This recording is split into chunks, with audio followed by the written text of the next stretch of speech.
Check 1 2 1 2. Everybody hit that like. Run these likes up, baby. Yes, sir.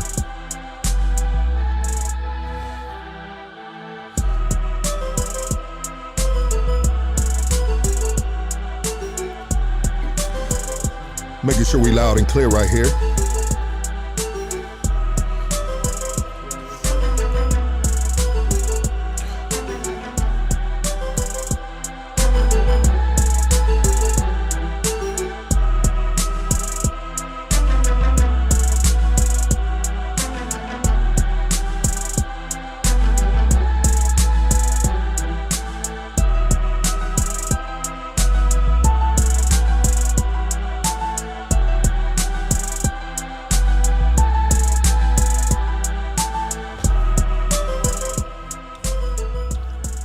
See everybody tapping in. Nothing but love and respect. Everybody tapping in, man. Yes, sir. Yes, sir. Yes, sir. Where's our boy Cam Flores at? R.I.P. Cam Flores. Chicago stand up, man. Lost a great one right there. Way too soon. Yes, sir. Yes, sir. See where we at. All right, Casey, what time is it? It's game time. Let's get this shit cracking then, baby. Yes, sir. Welcome to Hood Stocks.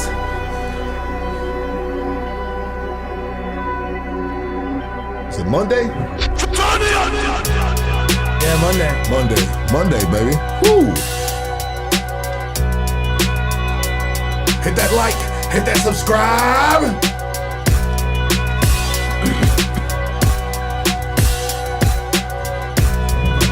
Yes, sir.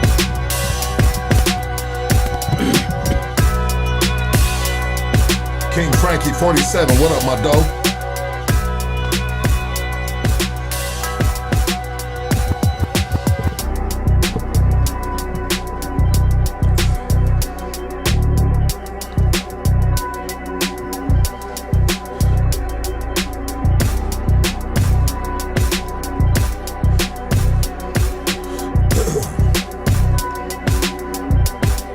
Run them likes up.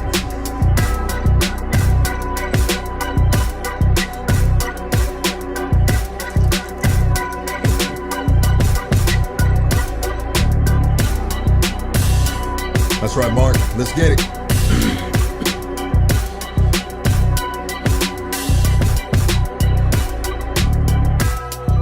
Feel good to be back, man. Been out of town, but we back. Get these episodes cracking. You need one of these, bro? Better stop smoking, bro. These vapes, they killing me, boss. Got you fucked up, bro. Chop City on the beat.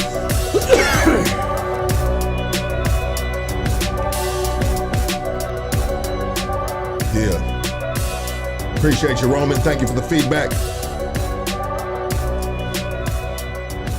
Yes, sir. Hey, welcome to Hood Stocks, everybody.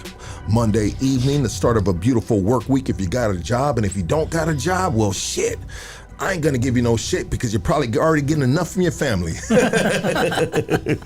I mean, you know, for a lot of years, man, I was the dude with no job, bro. I was the dude with no job. I had to hustle, you know. Yeah. But that's not respected within the family, you know. The family don't respect the hustle. They respect the fucking good job. I mean, if you got a good family. Here we go. You guys ready? The sound good? The sound good. The sound is good. I want everybody to give a warm welcome. Houstone, Texas, Tango Blast, Anthony Sanchez. Let's get it. Let's go.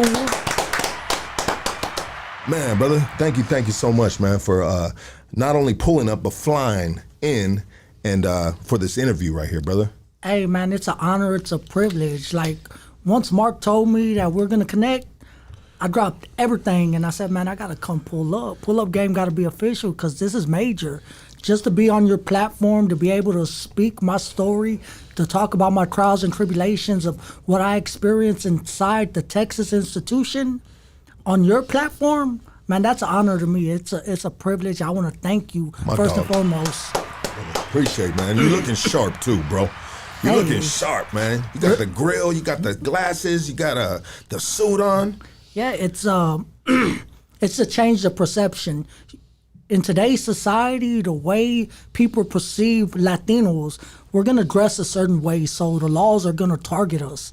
But to be a leader, to be a role model, to say that you're OG, that you're a gangster, you have to lead by example. You got a lot of these people in the streets talking about they G'd up, but they're leading the masses, they're leading the younger generation wrong and showing them, hey, it's okay to rob, steal, kill, and destroy. But I experienced this lifestyle. I done robbed, I done shot motherfuckers, I done did everything. But I had to learn through my trials and tribulations when the judge's first offer was 66 years, and I told myself, God damn, this shit ain't worth it. Never worth 66 years, man. And I ended up, by the grace of God, getting 16 years. I served 10 and a half. Right now I'm on parole, and I came out, I said, man, we got to change ourselves before we could change anybody else. So I started trying to lead by example. Amen, baby. Man, you flew all the way out here to drop us some gems. I already see it. I'm already hearing it. I'm already liking it, man. Absolutely, brother. Absolutely. And I get you changing the perception. You know, changing the dress code. Exactly. You know, it's like the zoot suits back in the day. I mean, you're less likely to get harassed, bro, with a nice, you know, open collar blue shirt, baby blue shirt, got the fitted suit on, man. That's nice, bro. It's not a Hugo Boss, is it? Nah, it's not Hugo Boss. Okay, yeah, because I ain't fuck with Hugo Boss, bro, because they were manufacturing for the Nazis back in the day, bro. I didn't know that. Yeah, Coco Chanel too, bro. She was sucking off every motherfucking whatever you call them motherfucking Nazi dudes, bro. Yeah, I heard about the Coco Chanel. I read it actually. I believe in the Laws of Human Nature by Robert Greene. Okay. Yeah, they have a segment on it. While I was incarcerated, I read it. It spoke very little about it. How she lost basically a lot of her followings because she sided with the Nazis. Yeah, she was sucking dick, bro. She was sucking mad dick, bro. All them. If you had a swastika on your motherfucking bop, you know what I mean? You want to get domed off by that for Coco Chanel, you know what I mean? And all them broads running around with their Chanel purses and shit, you know what I mean? They probably doing the same thing. Yeah. And then Fanta too. Real quick, little history and shit. Fanta was so when the World War II, the Nazis loved Coca-Cola, you know, but being the fact that I believe that it was an American thing or whatever, they didn't have access to it, you know, so they created Fanta soda, bro, the orange soda. Yeah. Yeah, that's initially a Nazi soda. I didn't know. And then after the war, I believe Coca-Cola bought it from them, and so now they own it. Okay. Yeah. You learn something new every day. Doc Martin. And Porsches, bro. I was gonna get a Porsche Panamera until I realized, bro, that Porsche sided with the Nazis as well. VW, made by Hitler himself. Yeah. And motherfuckers love VWs too, man. I mean, you can't let all the past hinder your future, but you gotta know a little of the future, the past to move forward into the future. Most definitely. I think Malcolm X said it the best. He said, before you know where you're going, you gotta know where you come from. Yes. So I agree with that. You got to know your past, and I think as Latinos, we got to understand our past. We got to understand that our people ain't crossed no borders. The borders crossed us. We been here. We didn't come off no fucking banana boat. We been here. They want to perceive the Latinos or the Mexican people as savages, but we had an empire. We weren't savages, and that's a fact. But people want to try to paint us as foreigners because of our Spanish-speaking descent. But I don't think we're a foreigner. I know my people been here. Yeah, you know, it was an empire, but unfortunately, the empire wasn't strong enough to keep the what do you call it? The foreigners at bay, right? The true foreigners, right? And it is what it is, man. You know what I mean? Unfortunately, you know, you win some and you lose some. Yeah, that's how history is. Yeah, that's how my history is. I win some and I lose some. Most definitely. We done all lost some, and history, it's just to teach us a lesson where we're able to have a sense of pride, a sense of dignity. Especially in the Latino community, we don't have positive role models, positive leaders that we could look up to. It's erased from the history books, and the educational system in America has failed the Latin American people. Who can you open up in the history book and read where you're gonna hear about Emiliano Zapata, Pancho Villa, Rodolfo Corky Gonzalez. Why ain't you going to hear about that? Yeah. You're not going to see that in the history books, but we need to start shaping our history using platforms like the one you have, where we could create and generate our own leaders in today's society. Shit. Damn. Man, we starting off Monday like this? My dog. You know what? I love the tone of your voice, bro. You know what I mean? It's it's harmonic, bro. Yeah. And then you're speaking some facts and you're speaking some stuff that we really feeling, Most So definitely. it's like an orchestra when you talk, bro. You know what I mean? It's a symphony, baby. You know what I mean? I'm just like, I want to have my little things right here. Just keep on talking, dog. I'm going to do this right here. No, well spoken, brother. I love it. I love it. I love it. How was the flight out here? Man, the flight, I ain't gonna lie. I'm scared of heights. Me too. I closed my eyes the whole time. I went to sleep. I said, oh, nah, I can't do this. I started saying my little prayers. I went to sleep. I woke up. I said, thank God I'm here. My dog. Well, yes. Thank God you made it safely, man. Most definitely. Yeah, I'm afraid of heights too. Yeah. I'm afraid of heights too. Like we done some wild things in the neighborhood, right? Yeah. But then you put us on a plane. We praying to God, Yeah. I think everybody does though, Yeah, most definitely. I think that everybody has their own phobias, their own fears. Some people are scared of heights. Honestly, me, I'm just scared to fall. Yeah. I fell multiple times, but hey, the feeling never changes. The bigger the risk, the greater the reward, and we're all scared to fail. Yeah. So yeah, that's it. That's my biggest phobia. Biggest phobia and biggest lessons in life is falling, right? Yes, most definitely. Because especially it's a great lesson when you're able to fall and get back up. Mm-hmm. Some people fall and they can't get back up. You know what I mean? They fall to their death or whatever their demise. But yeah, my falls in life have been my greatest accomplishments of being able to get back up. Mm-hmm. And keep it moving and learning. And sometimes we don't learn and we fall through the same hole again, and it's like, damn, Yeah. and you're back in that system. But you need a cough drop or something? Probably so. Yeah, we might have one around here. Is there any cough drops over there? No, we have some of these right here. We're good. I'm probably gonna have to take a Jolly Rancher. Take a Jolly Rancher, bro. They're not spiked or anything like that. They're good, brother. They're not laced with fentanyl or anything weird shit like that. Bill Cosby isn't around, Yeah, the vapes, man, they really get your throat, bro. They really are. I take breaks from these all the time. I'm addicted to them. I can't stop vaping. Do you have a flavor? Straight menthol. Okay, yeah, because I went and bought this the other day because I was just like, man, I like to smoke, brother. I love tobacco, but I have to take breaks from these because it starts fucking up my shit.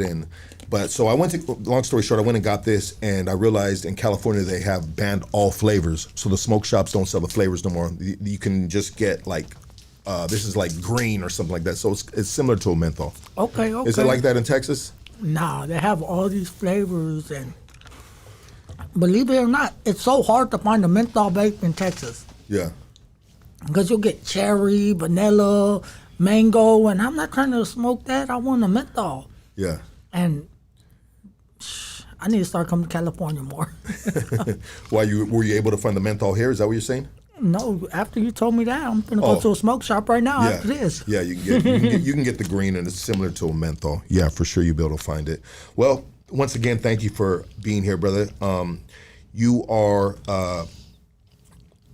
You're raised in Houston, Texas? Yeah, I'm from H-Town. Okay. I was raised in Houston, Texas on the south side on Reveille Park. Tell me about your upbringing. Were you raised with both parents, siblings? Tell me about how it was being raised right there. So, growing up, I had, you could say I broke up in a normal Latino home, but it was kind of a broken home. At 7 years old, I seen my mom overdose in front of me on cocaine. So I was forced to go get raised with my dad. But my dad, he's a drug addict, crackhead on the streets. So really, my grandma and my uncle raised me. And my grandma, she's Mexican. She's from Mexico.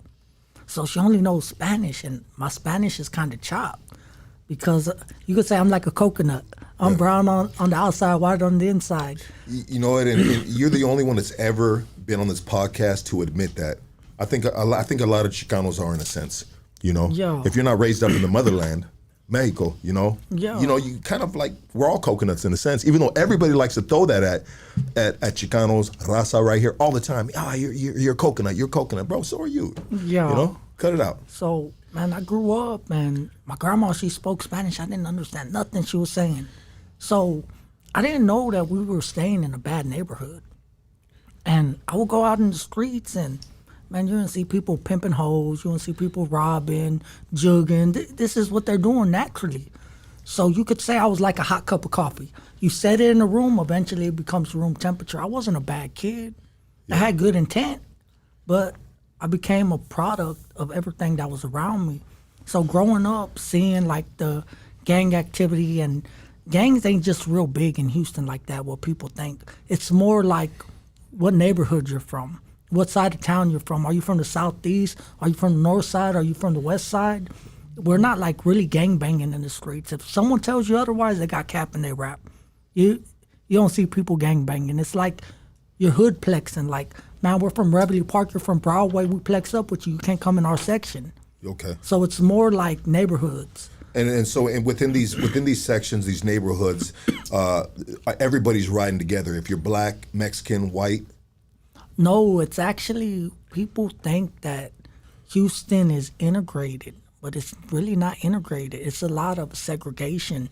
You'll have the Mexican hoods. You'll have where the llantas are, like the Morenos and stuff like that. Yeah. Their neighborhoods. And then you'll have some areas where they're integrated, but they really don't get along like that. And every now and then you might have them, like, they get along and stuff like that. And you'll have like a Hispanic or Latino try to say he's a Crip or he's a Blood, stuff like that. But like, you really don't see it unless they grew up in that neighborhood. Got you. But it's very rare, but it's very segregated as well. And it took me to go to prison to realize, like, damn, we did live in segregation. Yeah, so outside looking in, and I'll say outside us in California looking in or over to Texas, it seems like it's a little more united in regards to black and brown, you know, because we see it in the rap. Yeah, in the music industry, I can say it's still segregated. It's kind of united, but it's like you have a lot of people that gatekeep in the industry in Houston. They gatekeep. Yeah. Like, I give my hats off to the Morenos in Houston because they started the wave in Houston when it comes to rap and the culture. Because Houston's culture is very unique. It's different. We're not like anybody else. We want to roll 84s. We want to rock grills, diamonds, and we talk a little different. Yeah. And it's the music that has the biggest impact on the culture in Houston. That's where you see Latinos having grills, just like myself, because I love the culture, rolling 84s and swingers because we love the music. The music is amazing. It's different. It's not like New York. It's not like California. It's just different. They're like, man, hold up. Syrup in my cup. Stuff like that. This is what we grow up off of. Yeah. And that's the only music we know. But one thing I can say about today's society, like from going in to coming out, the Latinos have their own wave. They're having their own clan. Them rappers coming out, they're not like, they're having their own motion. You don't see them, the big rappers doing features with the Morenos. They have their own wave right now. Yeah. And the Mexican culture is taking over, and it's like, they're riding with us. We're not riding with them because we have our own movement, and they're like dinosaurs. They're still OGs. We salute them because they offered the opportunity. But I think with social media and everything that's going on, we don't need to ride nobody's wave. We got our own wave. We got social media. We got Instagram, TikTok, Facebook. You got little Hispanic influencers with Edgars going viral right now. Yeah, and you guys invented the Edgars, huh? I don't really know. I think they say Texas invented the Edgars. Like, honestly, We got them all over now over here. I don't know where the Edgars came from. I don't want to sit here and lie to you and say Texas, California, New York. I don't know where they came from. I just know I came home and they're everywhere. I'm like, what the fuck is this? Yeah, like little minions, bro, everywhere. You know what? I'll say this. I love, obviously, we from California, we from LA right here. But I love the Texas stilo, like that Southern comfort style. I love the way you fools talk. You know, I like the whips you guys whip. You know what I mean? The grills. I like it, bro. I fuck with it, bro. Tough, dog. You know what I mean?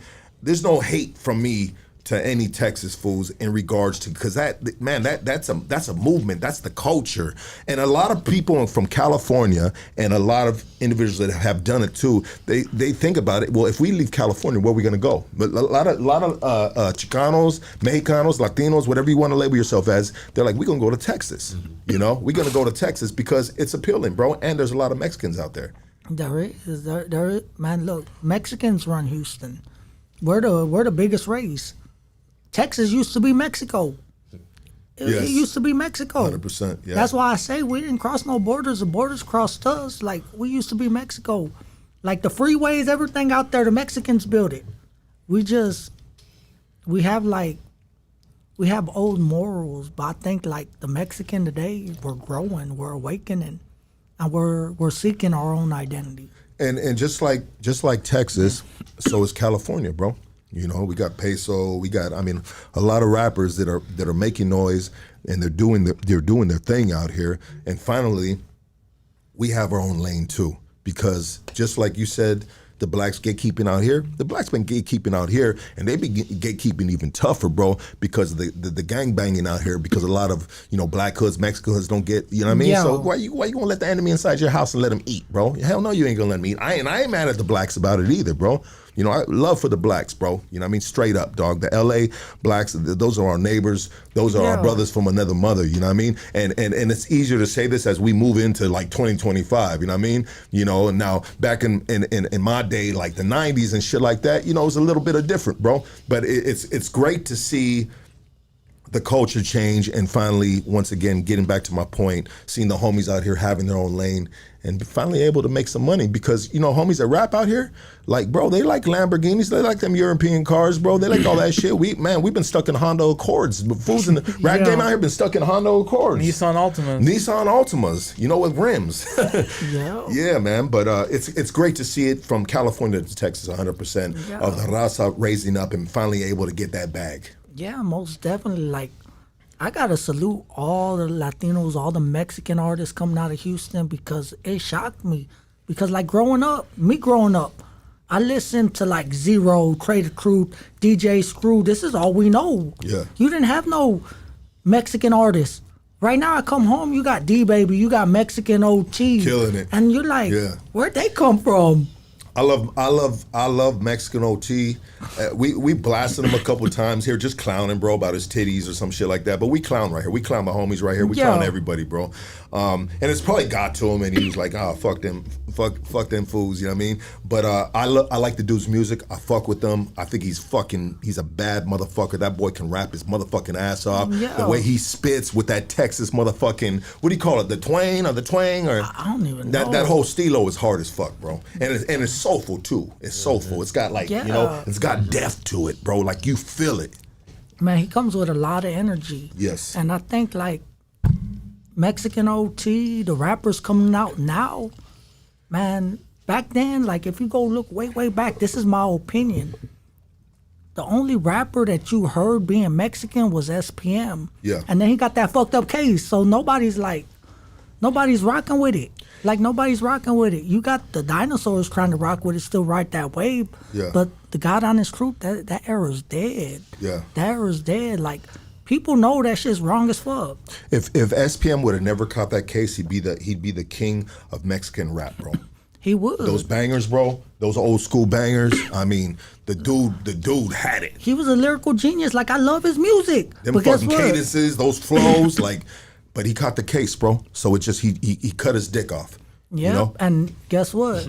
People thought that was the last hope for the Mexican people, but right now we're catching another wave, and it's just all we could do is, they say all human wisdom is contained in 2 words: wait and hope. All we can do is wait and hope that these artists, they don't slip up and go down the wrong path. They don't get peer pressured or having to portray an image, because you have the media. They'll mix it up. Oh, he dissed you, he slide dissed you, and they'll cause conflict. And guess what they fail to realize? These artists, they're in position. They fail to realize that the minute you lower your standards for the masses, the please people, is the minute you ain't shit like the people. Yes. Because guess what? If you're up here, you're supposed to feel like you the best. Why are you going to lower your standards for somebody else? Yeah. Understand your worth and understand the mission, the vision. And these young kids, they want to portray this life. They want to be super stiff, super square neta. Yeah. Like, man, you're out here, you're free. I got homeboys that ain't never coming home. My homeboys would laugh at me if I go say, yeah, I went back to prison because I popped that motherfucker because he dissed me on the Instagram post. You know, homeboys will tear my ass off the frame. You dumb motherfucker, you. Because I ain't never going home and you came back over Instagram. Yeah. Man, they would tear me off the frame. Yes. Because they ain't never going home and you had a chance at freedom and you came back because he made a comment, he made a video talking shit. Like, preach. Like, they will tear me off the frame. And some of these kids, they don't realize that, like, prison is different from the world. Man, nobody deserves to be in a concrete tomb of their own demise, trapped like an animal, enslaved by a system. And you come out, you enjoy the simple imperfections within this realm of existence. You enjoy the sunlight, to be able to walk outside, to be able to shower and shit by yourself. Yeah. That's what, you're like, damn, it's a blessing. You count your blessings. And these kids, they're ungrateful. I'm gonna tell you, I see it. All the time I walk around, I look, I'm like, they're ungrateful for the liberties that y'all have. They want to complain and cry about what they don't have. They need to start being thankful for the things that you do have. Sheesh. Let's go, man. Let's go. Let me see this real quick. Can you get the door? The back. She's in the back. But I don't know this thing right here, bro. So you might have to go all the way around. Yeah. Casey, can you he's gonna need to get in this front door back. All right. Yeah. Oh, sorry about that, brother. We got the homegirl coming in right now. Okay, sorry about that, bro. Nah, you good, boss. Sometimes it be like this, you know, we live and shit. What happened right here? Bam. Okay, cool, I see that. And so our volume's good right here, right?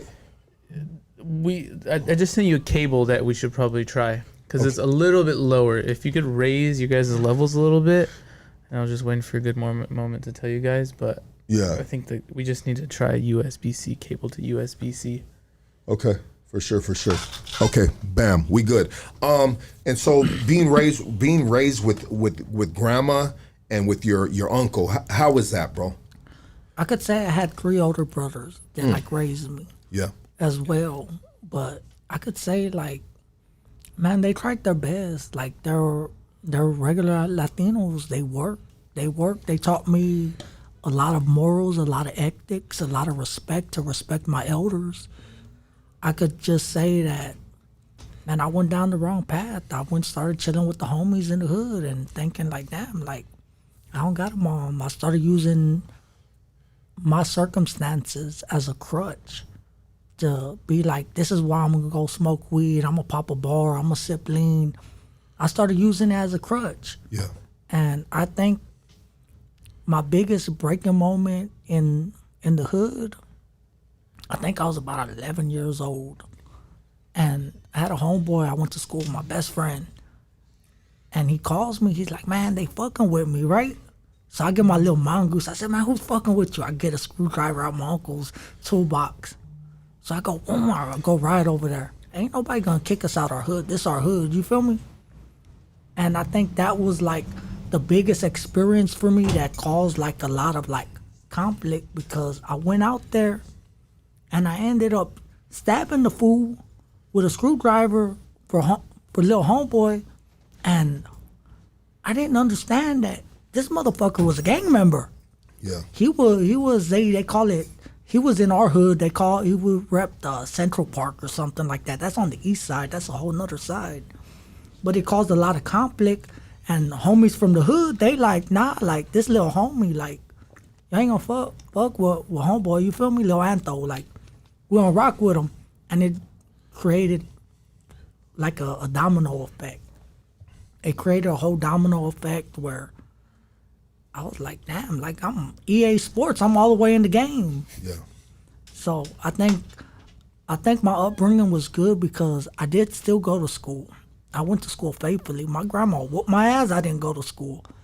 She kept strong morals on me, but even then, like, you go to school, you can't escape it. You can't escape what's going on, like, in the schoolhouse. And one thing I can say about the Houston school system, it is very integrated with the Morenos and Latinos, right? Yeah. And Houston is kind of weird. Like, you'll have, like, the Latinos over there, and we have, like, there's two different types.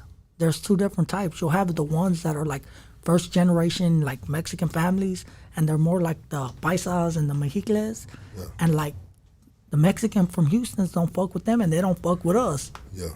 And, like, we integrate, like, with the blacks, and that's why you're going to see a lot of Mexicans from Houston be Bloods or Crips and stuff like that.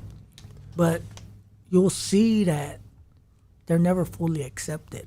They're never fully accepted by the Morenos, and that's the God honest truth. They might say they're fully accepted. I had to learn by going to prison and seeing what really happened, that you're not accepted. You're not accepted. So, yeah, 100%. Be like that out here too. You know what I mean? Sometimes, you know, in the prison system out here, and you see a white Crip, you know? Yeah. And then you know, we tight with the white boys in the penitentiary, the homies. So you hear the chatter from the white boys being like, man, that's the first motherfucker I'm gonna get when this shit pops off. You know what I mean? Yeah, that's how it is. And obviously, you know, they're accepted. You know, they're accepted, but you know. Yeah, they're not accepted. Expendable or something. You know what I mean?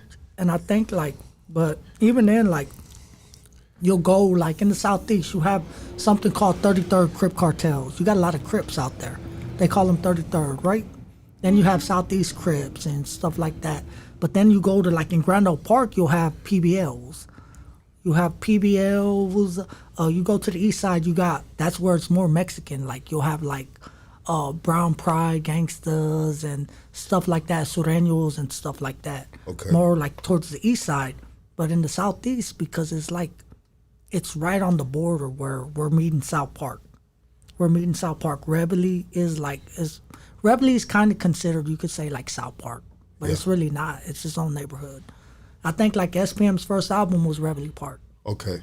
So it's is that the same as South Park?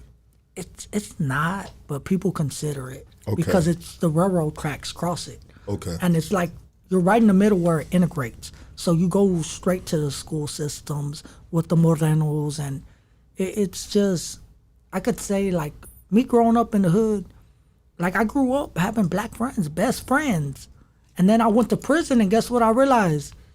Yeah, they're no longer your best friends. I can't eat with you, I can't drink with you, I can't do this. It ain't nothing personal. But guess what? If it comes down to it, I'm going to put this iron in you. Yeah. It ain't nothing personal. You better go run the other way. Because you come to me, I got to give you what you're looking for. And it just, it taught me, like, it taught me a lot about society. So I come home and people think, like, damn, you conduct yourself different. You're a different person. No, I seen life for what it really is. I seen the psychology and sociology of human nature and the tribe mentality. Because I will have someone I grew up with, he's my best friend growing up, he'll be black. But guess what happens? You go into prison, you get a bunch of Morenos in one group, you put a bunch of whites in one group and a bunch of Mexicans in one group. Everybody acts different around their own people. Yeah. We all segregate each other because psychology and sociology will tell you we are drawn to what reflects to us. It's in our nature to go with our own people. And then you start getting around them, everybody acts different. You put the whites in a group together, they all got swastikas on them. So it's just like, it's the mentality that you'll see. So, like, but for me growing up, like, I think I had a good childhood. I think that I went down the wrong path and I got lost in the sauce. Like, honestly, I got lost in the sauce by 14, 15. I'm selling drugs. I'm robbing everybody. Yeah. I'm robbing everybody. I'm not going to sit here and cap with you. If you're from the other hood and you want some dope, I'll sell you some dope, homeboy. It's good. What you need? You want a zip? I got you. You want two? I got you. And guess what? Once you want like 4 of them, guess what I'm going to give you? You don't get baking soda, bitch. I'm going to give you what you're looking for. Like, come on. Like, you a lick. You the opposition. You a op. You only got so much to supply, and that's the exactly. That's just to that's feed the them on. Like we're yeah. good. And guess what? I'm with all the bullshit. I'm with all the bullshit. And that was my mentality growing up. Like I was grimy as fuck because everybody in my neighborhood was grimy. Yeah. They done taught me the game, but they done laced me up wrong. I had motherfuckers in their 30s telling me we're walking around the block. They telling me, hey, we're going to another neighborhood. They're telling me go knock on that door. I'm over here, hey, ain't nobody answer. We kicking in that bitch. And I'm like, okay, like I'm the first one going in. They fucking, this is what they were teaching me though. I'm thinking, okay, I'm making a little bit of money. And they used to call me the wise child because I was always stealing shit and selling shit growing up. So I'm like, this is what it was. And then at 17 years old, I caught an aggravated assault with a deadly weapon. And that was like my first like real case. And it's funny because people don't know. Like in the hood, everybody swears to God I just ran down and just shot a motherfucker in the head. But that's not what's really happened. The true story is 2 individuals approached me. One of them came like crazy on me, right? He was older. I pulled out that burner like, don't you know who I am? He like, I pistol whooped him. And the gun went off. The gun went off and like grazed his fucking head. I was shocked by it, like, oh shit. Yeah. And I ended up going to jail for that. I went to jail. It was on my grandma's property in broad daylight. I did this. And I'm like, my lawyer's like, man, we got action to beat it because they're older than you. You're still considered a minor in the state of Texas, but you shouldn't have got a gun, so we'll probably get you probation or something. So I'm like, I bet. Man, they started indicting me for so many aggravated robberies. Everything in darkness came to light. I'm like, God damn. And their first offer, they said 66 years. And I'm not going to sit here and lie to you and say that I was just square business. I went from the courthouse back to my dorm. I went under that cover. I cried. That shit had me sick. Were you in a juvenile detention center? No, they grew me with all the adults in Harris County. Okay. Tell me about Harris County.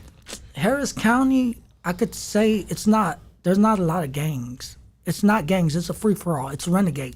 Okay. It's renegade. Motherfuckers are running rogue in that bitch, doing whatever the fuck they want to do? They're doing whatever the fuck they want. It's renegade. You got people coming in and out. You on the shit or taking the shit. You don't have 4 motherfuckers run up on you, take your shoes, and one motherfucker gonna wear them. They just dry doing like, why you taking this shit? Why you taking the shit? That's cold. Like you don't have like, it's not like Texas prison where like you can't do that to a Mexican. You'll have blacks and Mexicans riding on their own people. It's a free for all. Why is there no structure in there? Because you have people coming in and going out all the time. Okay. So you don't got people there in the facility for life where they could keep structure. Yeah. You don't have no chain of command. It's really a free for all. And it's survival of the fittest. You gotta really fucking hold your fucking nuts. You gotta be ready to fight every fucking day over the dumbest shit. And if not, like, shit, you gonna get taken advantage of. You ain't gonna have no commissary. You ain't gonna have no food. Man, they gonna take everything from you if you let them. I think it's probably a great lesson for individuals going in for their first time, you know, and understanding what it is. And once they leave Harris County and they go to the penitentiary, then they ain't got they you know what I mean, they've been tested. Yeah. In a sense, like in LA, like out here in California, if homies go to the penitentiary, like back in my day, and they'd fucking up, like doing some just stupid shit, and I'd be like, hey, we'd be like, hey, homie, what county were you in? LA County. You ain't got no excuses, bro. You feel me? Because in LA County, you learn everything, bro. Mm-hmm. And you've been through some crazy shit in LA County. LA County ain't no joke. It ain't like that, bro. Well, motherfuckers are running wild. And if it was like that, bro, then damn, you know what I mean? It'd be a serious problem, you know? But there is structure in these systems out here because the structure has been implemented since way back in the day, bro. Blueprint been made fucking in the 60s, 70s, you know what I mean? Like the 50s, you know, it shit run deep out here in regards to structure, you know? But anyways, man, that's wild, bro. That's wild. So, you know, motherfuckers go to that county jail and they can't wait to get the fuck out of that county. Like, send me to prison, give me the deal. That's what they're saying. You got people signing left and right because guess what? The county, you gotta be ready to fight. I was young. I didn't have no problem fighting. Like when I went to prison, you know how much I weighed? I was 117 pounds, 5'5". I had a growth spurt when I was in the county. I was off the Xanax, off the drugs, and it was just like I had a growth spurts. And man, I fought a lot. And the majority of people is fucked up to say I fought my own race and I fought the Morenos. The reason why I fought my own race because you'll have a group of Hispanic Latinos. I grew up in the hood where I fuck with everybody. I didn't know about gangs. I wasn't a gang member. I didn't gang bang. I didn't know nothing about what y'all got going on. I was just from the hood. This is what I do. Well, you got people saying they're this, they're that, and I see the way they're running. I don't respect that. Like, I respect like a motherfucker to fight. You feel me? And I'm fighting everybody. I'm like, I don't give a fuck. I read my little books. I stay out the way. Motherfucker cause problem, I'm gonna stand on business. And man, I could say that it taught me a lot. It taught me a lot, but one eye opener was like being in there, and I could say this, like being in there, being in that environment, it was like what made me start learning about it was interacting with the homeboys, because at first I was fighting the homeboys. I was like, the fuck? Because they're trying to tell me, like, I had some old dope fiends try to tell me, like, basically you gonna see when you go to the pen, and I go whoop them, like, you gonna see right now, I want that one. Yeah. The fuck you mean I'm gonna see? I gotta be a hoe. Like, what the fuck? Like, I was young, I was reckless, I was wild, and the environment's like this. And it was a young cat. His name was Sleepy, right? He was from the north side of Houston, and I could say, like, I like this with him. Yeah. Like, he was young just like me. We're the youngest in the dorm. We're 18 years old. Yeah. So we beating up everybody. Come on, we gonna line this bitch up. This is what we're doing, and we're renegading. And I'm like, damn, like I'm having fun now. Yeah. And he starts lacing me up about what Tango Blast really is. This is what it is. And he's like, shit, like, I went down for a little bit, but I'm back on a violation, right? But he's like, this is what the homeboys told me. Okay, because he been into the penitentiary already. Yeah, he been and got out. He did like a turnaround. He went to like a couple transit units and turned around. What are the different sections for Chicanos or Raza to ride with when they go into the county? Are they introduced in the county, or they gotta wait till the penitentiary? They gotta wait till the penitentiary. Okay. If somebody says that they got down in the county, they gonna get smoked in the penitentiary. And what would you consider getting down, like? If it's like if somebody was in the county and they Yeah. go to TDC and they're like, yeah, I got my heart check in the county. Yeah. And they got a star on them. You got homeboys that killed and died behind these stars. And what does the star represent? It's, you got to earn it. Okay. You got to earn it. Okay. Some people think, oh, you got to get a heart check to get it. No, you don't. You don't do a heart check. Anybody could fade a fucking heart check. Anybody could get jumped in. Yeah. You really got to put in work. You got to earn that star. And you have people in the county, they put stuff on them, not knowing what they're getting because they think, oh, it looks cool or it's going to be respected. But you'll have homeboys that been in there 30 fucking years, they'll cut that bitch off of you. Because you ain't earned that. You ain't earned that star. And Tango Blast, it's 4 cities, 1 mission. Houston, Austin, Dallas, and Fort Worth. Just repeat that what you said in the beginning again. It's what? It's 4 cities, 1 mission, the 4 horsemen. Okay. Houston, Austin, Dallas, Fort Worth. We got a saying. If you ain't blasting, you ain't lasting. And we really stand by that. Like, we're the biggest Texas penitentiary gang. And we're unmatched. We're unmatched by any gang in prison. The truth is, can't nobody fuck with us. We run Texas prison. There you go. We run Texas prison. The Morenos ain't got no say-so over there. The Güeros, the other they ain't got no say-so. We hold all rights, and we're going to take it to them. We're going to take it to them. What gives you guys the power? Is it the numbers? Is it the structure? Is it the discipline? What gives us the power? Our people have purpose. We have a cause greater than ourselves. We actually believe what we're fighting for. We're the greatest prison revolution that ever occurred. We're not a gang. We're against negative gangs. Tango Blast means together against negative gang organizations. Be loyal and stay true. Like that. And what makes us so superior, because you have kids, young kids, they won't listen to their mom, their dad. They won't listen to no one. But when they come into prison, guess who they're going to listen to? They're going to listen to the homeboys. Yes. Because we call each other homeboys. They're going to listen to the homeboys. And we don't give them a set of rules. No, we give you morals, how to conduct yourself as a man. If I walk by your cell, homeboy, and that shit ain't cleaned up, I'm going to beat that ass. We're gonna discipline you. Yeah. We're going to beat that ass. And we make sure you know someone who's blasting by the way they conduct themselves, by the way they talk, by the way they dress. Because you ain't going to have no homeboy dirty. You ain't going to have no homeboy just on no fuck shit. Nah, you got to conduct yourself to a higher standard because we're the leaders in there. We're against extortion, rape. We're against anything that's negative. Like I said, we're a revolution, something that's positive. And don't get me wrong, sometimes it goes a little negative because it's the lifestyle in there. Politics and favoritism gets a little twisted up sometimes. Yeah, and sometimes you might, like, we don't got a chain of command. We're a democracy. That's what makes us so different and unique. Because you'll have, like, the letras, the Mexican mafias, pistoleros, RUs. You'll have the Aztecas.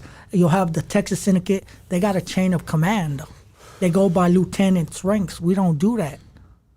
At the end of the day, like, the way we decide who speaks for the blast, we have a democracy. We'll have fucking 500 motherfuckers on the rec yard, and everybody's gonna vote who we feel should speak for the blast, because we go by, okay, how does he conduct himself? Is he a real homeboy? Where's his chump at? Where's his mind at? Is he gonna crash all the homeboys out for his pride, his ego? I like that, bro. And that's the way we function, and that's why we got so much numbers, because you'll have a little Mexican, he'll come in from Houston. He'll be like, I'm Solano. Okay, you're good. We'll give you a solo check. But let's say the fucking Yantas try to take him down, take his shit, but we see him fighting, or you see one of these other Mexican gangs try to take him down, but he's fighting for himself. Now we're gonna kill everybody for this little Mexican because we believe in our people. That's why we say 4 cities, 1 mission. At the end of the day, our main purpose is to make sure homeboys go home. And we don't mean good on parole, we mean not in a body bag. And we protect the little man, the ones without a voice, because you got some people that are just trying to do their time, stay out the way, but we're not going to let them get violated. If they're going to fight for themselves, we're going to fight behind them. And we're going to risk all our homeboys behind that one person just because, guess what? He comes from our city and he's willing to fight. He's standing on his 10 toes like a man, because to be a member of Tango Blast, man, you just got to be a man before anything. You got to hold your own. If you can hold your own, man, you can pay the check. But like they're going to tell you, it ain't a free ride. Sometimes you got to put in work. Sometimes shit needs to get done. Sometimes a homeboy fucks up. You might be like this with him. You might have to be the one to fuck him off. But like I said, it's a democracy. If we got to put in work, all right, let's say homeboy done fucking, he owes $50 on K2 because it's real big in prison, K2 right now. He owes $50. What's a K2 again? It's like that synthetic. Synthetic marijuana. So I tried that for the first time in Arizona State Prison. I went to Arizona one night and I ended up doing time out there, and I tried that out there. Yeah, go ahead, brother. Oh my God. That shit fucked me up, bro. My shit was going haywire. But I'm already fucking going haywire too. You know? You'll have not help. You'll have a homeboy owe money, and we're gonna go. Okay, well, we don't owe money. He's supposed to conduct himself. We're gonna split his fucking wig back. Who wants to do it? We'll give everybody a chance, but let's say you got a homeboy that never put in work, that ain't saying shit. Yeah. Everybody else, you got homeboys wanting to earn these stars. They willing to go fuck them off. But then you'll have some people think it's a free ride. Nah, they're gonna get exposed too. Yeah. Because they think homeboys don't see that. We see that. But we're a democracy. Everybody, hey, man, I want to do it. Like me, I earned all my stars. I got all 4 horsemen on me. You'll see people from Houston, they only got the Astro star on them. Yeah. I got Houston, Dallas, Austin, and Fort Worth on me. I got 1622. I don't got 822 because you got people that have Houstone Tango Blast. I got Puro Tango Blast on me. I got Houstone with the E on me, but I got all 4 cities. Okay, talk your shit. And buddy. it's just like, because I earned that. Yeah. I earned that. And being inside the prison, I was raised by Tango Blast. They taught me my morals, how to conduct myself as a man, because I was a kid going in there. I didn't know what the fuck was going on. And going inside there, I listened to the homeboys. They thought I was a little retarded my first 2 years. Me too, bro. Go ahead. Yeah, because I didn't talk. Well, out here, if you're retarded, you're fucking one of the good homies. You know what I mean? Because you're doing retarded shit, which is down-ass crazy shit, right? It's because I didn't talk. Oh, because you didn't talk. So they really thought that you were a little No, retarded. they'll be like, you want to do it? I'll be like this. Like, I got it. I got it. I'm going to handle business. Like, they called me Puppet in prison, the puppeteer. Yeah. They called me Homeboy Puppet. And I was like, I was in there, shit. I wanted to earn my stars. I wanted to put in work. This is what it's about. I see all the other homies doing it, but what makes us so dominant is we are a democracy. I like that. And you'll have people, man, they love the homeboys. They love the homeboys. Like, we're not like the way the media portrays us. Like, we're not a free world organization. You got motherfuckers that come out and they want to say, I'm Tango Blast in the world. The fuck? That's some prison shit. We're not even a gang. You got people having juntas out there in the world. Yeah. Like, what the fuck? You're trying to make us be labeled as a different organization that we're not. We're really not that. Like, once you go home, you're home. You're a civilian. You're a civilian. You don't bang. You don't have meetings. We don't do that. We don't do that.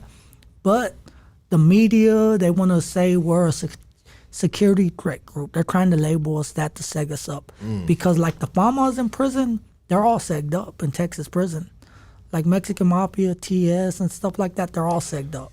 Yeah. Like they don't walk the yards no more. And it's because like they went to war with us. And truth is, like, our numbers are outmatched. They don't walk. We don't let them walk. We don't let no Famas walk. And we take it to them every time. And that's how it is. Like, I want to say something about out here in California, and I'm not going to get too deep into our politics right here, but I want to say this. So there's a lot of, the way it works out here is the homies, when they go into the penitentiary, they're a Southsider. You got to earn to be a Sureño. I mean, you got to earn to put the SUR on you. Okay, I mean, that's old school, right? But I see a lot of rappers nowadays that've never been at the penitentiary. They want to label themselves a Sureño rapper. You know what I mean? And it's like, nah, bro, you're not that, dog. You're just a Southside rapper. Because you got to go to the penitentiary and you got to earn that SUR.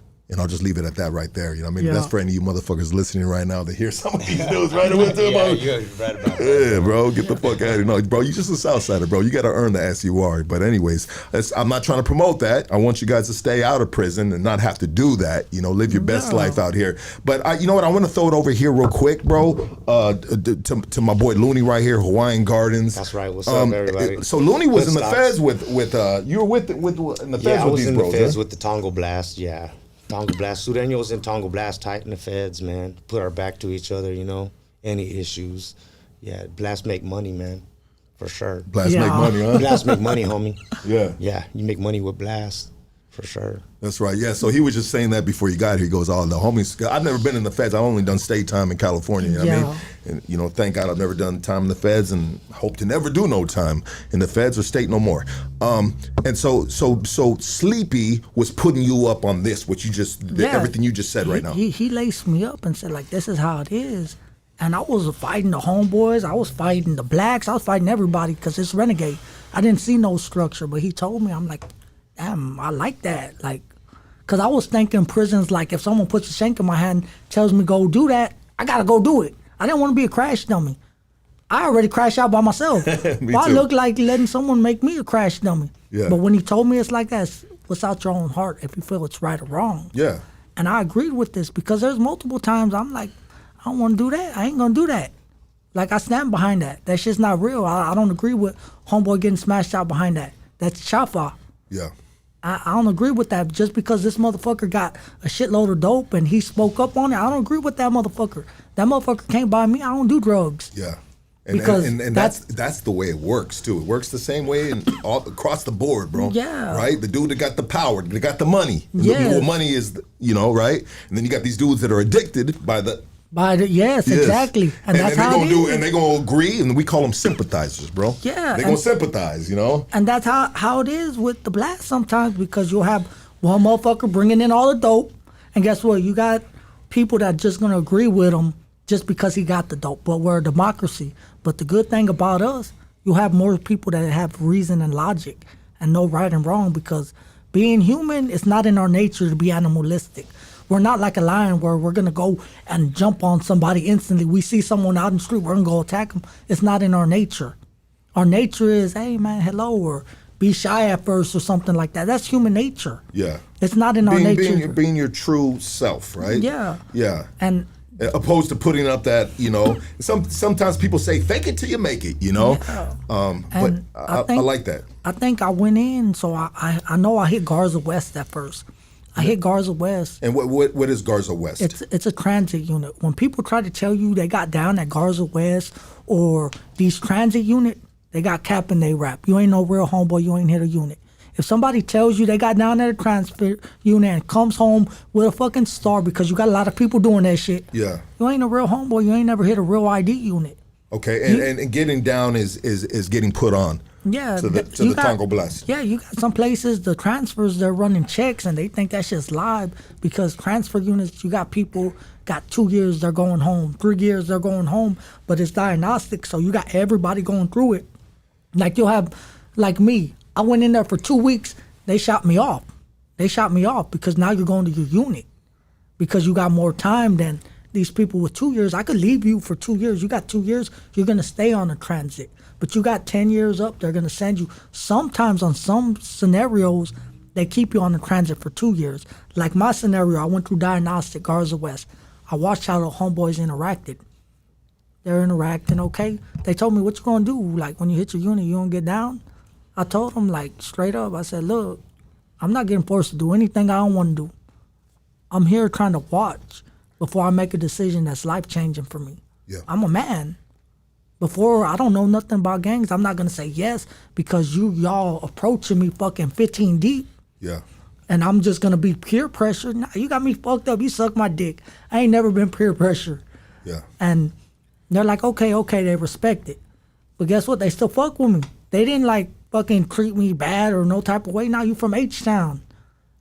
People don't know the history of Tango Blast. And you got a lot of fake motherfuckers out here right now that were fucking smash outs or people that slid back.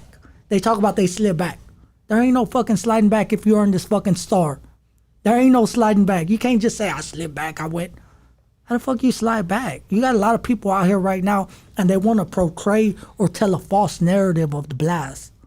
They want to tell this, no, it's not. Like, the homeboys, Tango, where people get the misconception where it came from, it means like what city you from, what Tango you from. Because you got Tango Orojon, Tango Chuco, Tango Mexicle, you got Tango Bayuco, Tango Corpitos. It's what city you came from. That's where the term Tango came from. But people don't know that. They want to be like, you have some motherfuckers, started Tango Blast. No, you didn't fucking start Tango Blast.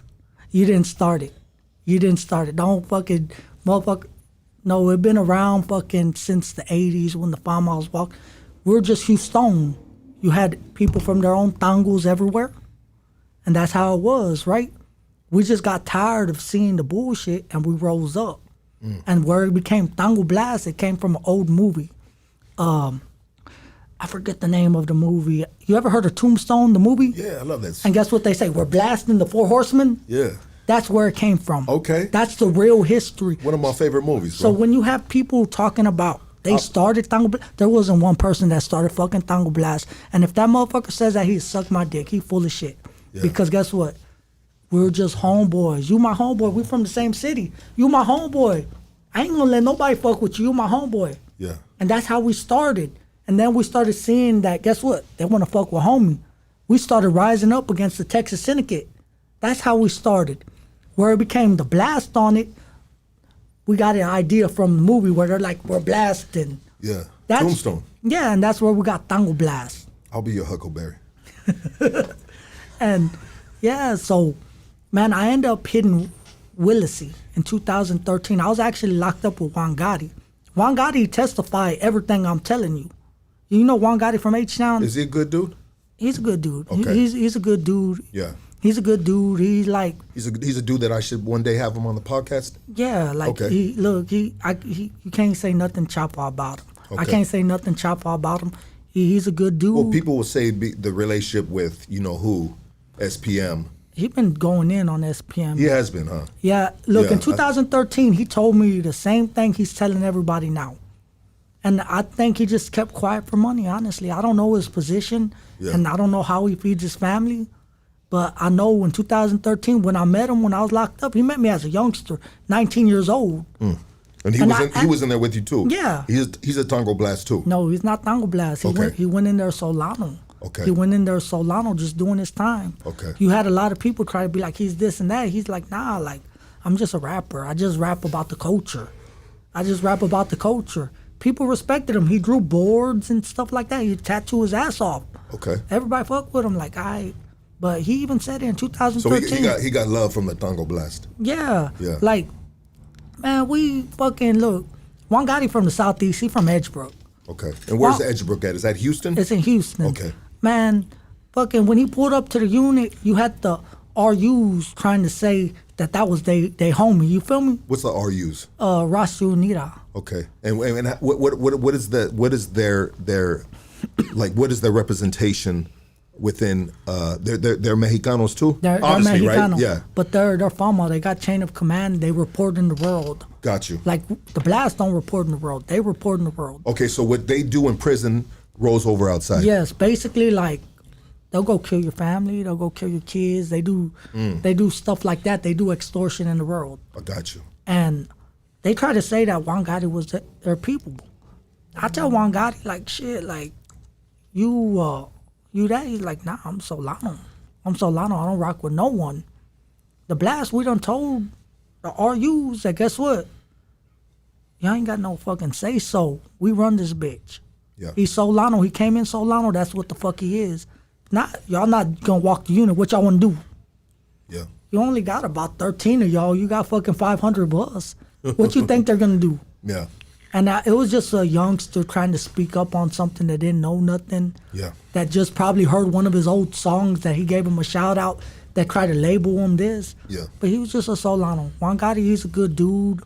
And I think that, man, I don't think that they try to label him and be like, oh, with SPM. And he been going in on SPM. He actually been going in on everybody. Some of the shit he does, though, like, he told me personally, I talked to him. He told me personally, man, I just do it for social media, for views and clicks. I think it's funny as fuck. Yeah. He's like, I just think it's funny. He's like, shit. He even told me, like, the thing with Lefty when he spoke up on him. Yeah, him and Lefty had some shit going back and forth, right? He said he wasn't even serious about it. Yeah. He said he just wanted him to go back and forth bars for bars Yeah. because he wants to show that he still got it. Okay. That Yeah. it wasn't really no beef. He said, like, I really don't got no beef with him. Because I asked him, I'm like, what you doing? But sometimes that can be distorted from the other side, though. Yes. You know, because, you know. He's saying some reckless shit. Yeah. He's saying some reckless shit. So maybe on the lefty side, they're just like, nah, dog, you might be, you know, we don't think you're fucking around because you're talking shit, even though you saying he's fucking around. But on this side, yeah, like, they took it serious. Yeah, they taking it serious. Because I asked him, I'm like, damn, like, what you doing? A lot of people asked him. And he's like, man, I'm just trying to capture the audience on social media. I guess he's trying to lit that flame back up Yeah, he's again. trying to stay relevant. Like, Yeah, makes sense. He don't own none of his old rights to his old music. SPM probably owns all of it. Yeah, he's trying to make some new stuff to make his pockets fatter. Yeah, SPM's eating that up in a spread right now. Exactly. You know what I mean? All his residuals. He's like, this is Juan Gotti monetization right here. You know what I mean? Fucking sausage, fucking. Go ahead. So, like, going into prison, like I said, Juan Gotti would tell you, I was young. I was a young hothead. Like, all I did was fight. So I went in. Willacy, it was a CCA. That's when CCAs were in Texas. They call them private facilities. Okay. So it's like an outside source started making money in prison in Texas because prison in Texas, it's a prison state. Yeah. We make money off of slave labor through the prisoners. Yes. And I went in there, like, before Juan Gotti got there, we had a whole riot with Mexican mafias. They don't walk. Juan Gotti comes in, we handle business, right? Whatever. He's good. Well, man, this is why I tell you I don't fuck with K2, right? I didn't know nothing about drugs, nothing like that. So I'm like 6 months in. I have a homeboy like, hey, man, woo, woo, woo, this just like some weed. Yeah. I'm like, all right. So I pop top. I ain't gonna lie, I fucking had a tuna attack. Look, I was on the bed, I was throwing up, whatever, right? Smokey, is that you? Like, Yeah. I ended up dying. I don't know. I like had a fucking experience where I felt like I was in the Matrix. Out of body experience. Yes, and I had basically telling me I was a computer program, didn't run my course, and I didn't complete my programming. Some weird ass shit. I don't remember In nothing. other words, you were glitching. Yes. I don't. You were just standing there buffering. So I'm over here trying to fight. I'm throwing up, choking on my own tongue. Yeah. Man, I wake up. I don't know who I am, what I am, where I came from. I don't know what the fuck's going on. All I see is white lights. And then, And it wasn't white boys either. no, all I hear is this. Hey, he's up, he's up. Oh, shit. And You had I medical see on you. medical everywhere. Yeah. And I'm like, I'm trying to get up. And they try to push me down, the officer. There's only one officer in the room. Everybody else is doctors and nurses. I push him off. He act like he gonna slap me. I flinch. I took flight. It was my first reaction, take flight. Yeah. I took flight. I start whooping them. The nurses and stuff start running out the room.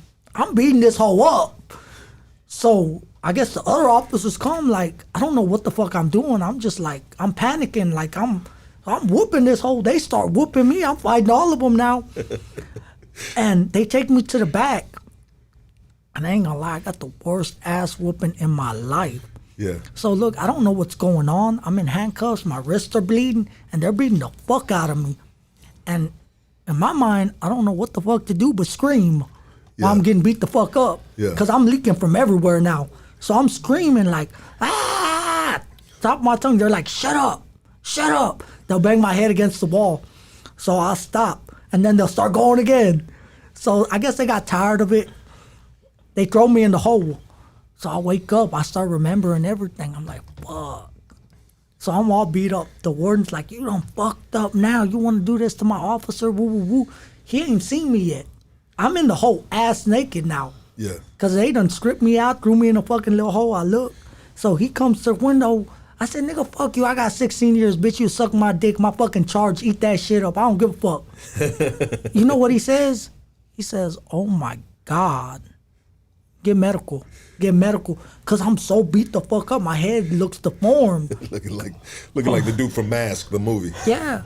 So they take me to medical, and that's why I didn't get another case on me. Because they started taking pictures of me, and my whole body was beat up because they like tore me off the frame. Yeah. My people were calling my grandma and uncle like, what the fuck? He usually calls on the phone. He ain't calling weeks. They're letting me heal up. They come see me, my people. I'm still barely healing up. They're like, man, what the? I'm like, man, I beat up the officer. So I ended up going to G. Sure don't look like it. Yeah. I ended up going to G4. They sent me to Burn in Hell. What's G4? G4. Burning in hell? That's what they call. Look, it's G4. There's different custody class. You got G2. That's Pop City. Okay, so in California we have 1, 2, 3, and 4. 4-yard is the max. So like you have a G3, but G3, those are people that have like fucking life and never coming home, and they put them all together. They recently started it, like in 2017. Well, they put them all together until they finish doing like 20 years. Then they'll throw them amongst regular population. Damn. But back then, G3 will be with G2, the G2 custodies. Okay. Because, you know, like in 2017, they started hitting like safe prison really bad in Texas. So anything you do, you're going to get an extra charge. Got you. But long story short, they moved me to G4. And I was on Clemens unit. It's one of the worst units in Texas. They call it Burning Hell in Brazoria. It's a youngster farm. They put all the badass little kids over there. 18, 20, all they do is fight. So they sent me over there. I go up, boom, I'm on my bag. Everything's on fire.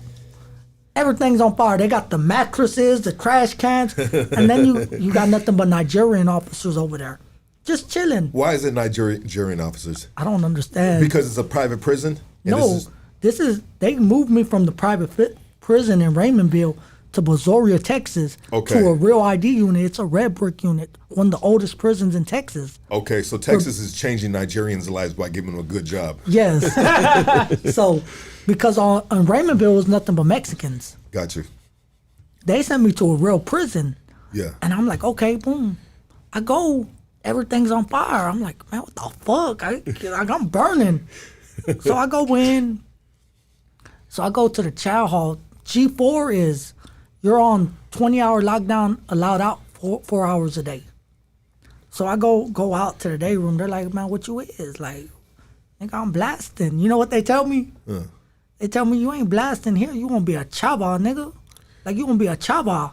Like, you gonna be a chaba. Okay. Like, you gonna wash boxers. What you gonna do? Fight, fuck, or bust a 50. So now I got 20 homeboys surrounding me. Like, they just like what? I told them, I don't believe in catching out. You got me fucked up. You suck my dick, nigga. Like, you got me fucked up. I popped top. Oh, you just think you stiff. So we finna run it. But they do something called a Hollywood. With the blast, it's a Hollywood. Because like I said, we want to see where your trump is at as a man. If 10 motherfuckers surround you and tell you you're going to be a hoe, you got a lot of people to be like, aight. Yeah. And a lot of people break like that. Where them boxers at? Yeah. They break with words, they break mentally. Okay. So you're being tested right now. I didn't know I was being tested. I thought that was for real. And what they call it, the Hollywood. The Hollywood. I learned this later on. Hollywood just got a bad rap, huh? Yeah. So I turn up whatever. They're like, nah, chill. Yeah. So we're going to see if he's stiff. So like they feed me to the dogs. Ain't nobody fucking with me, right? Yeah. Like, damn, I'm going to chow by myself. Like, they acting like I ain't no good or something. So there's a Muslim. Muslims are a gang in TDC. They're a gang. There's a motherfucker named Bin Laden.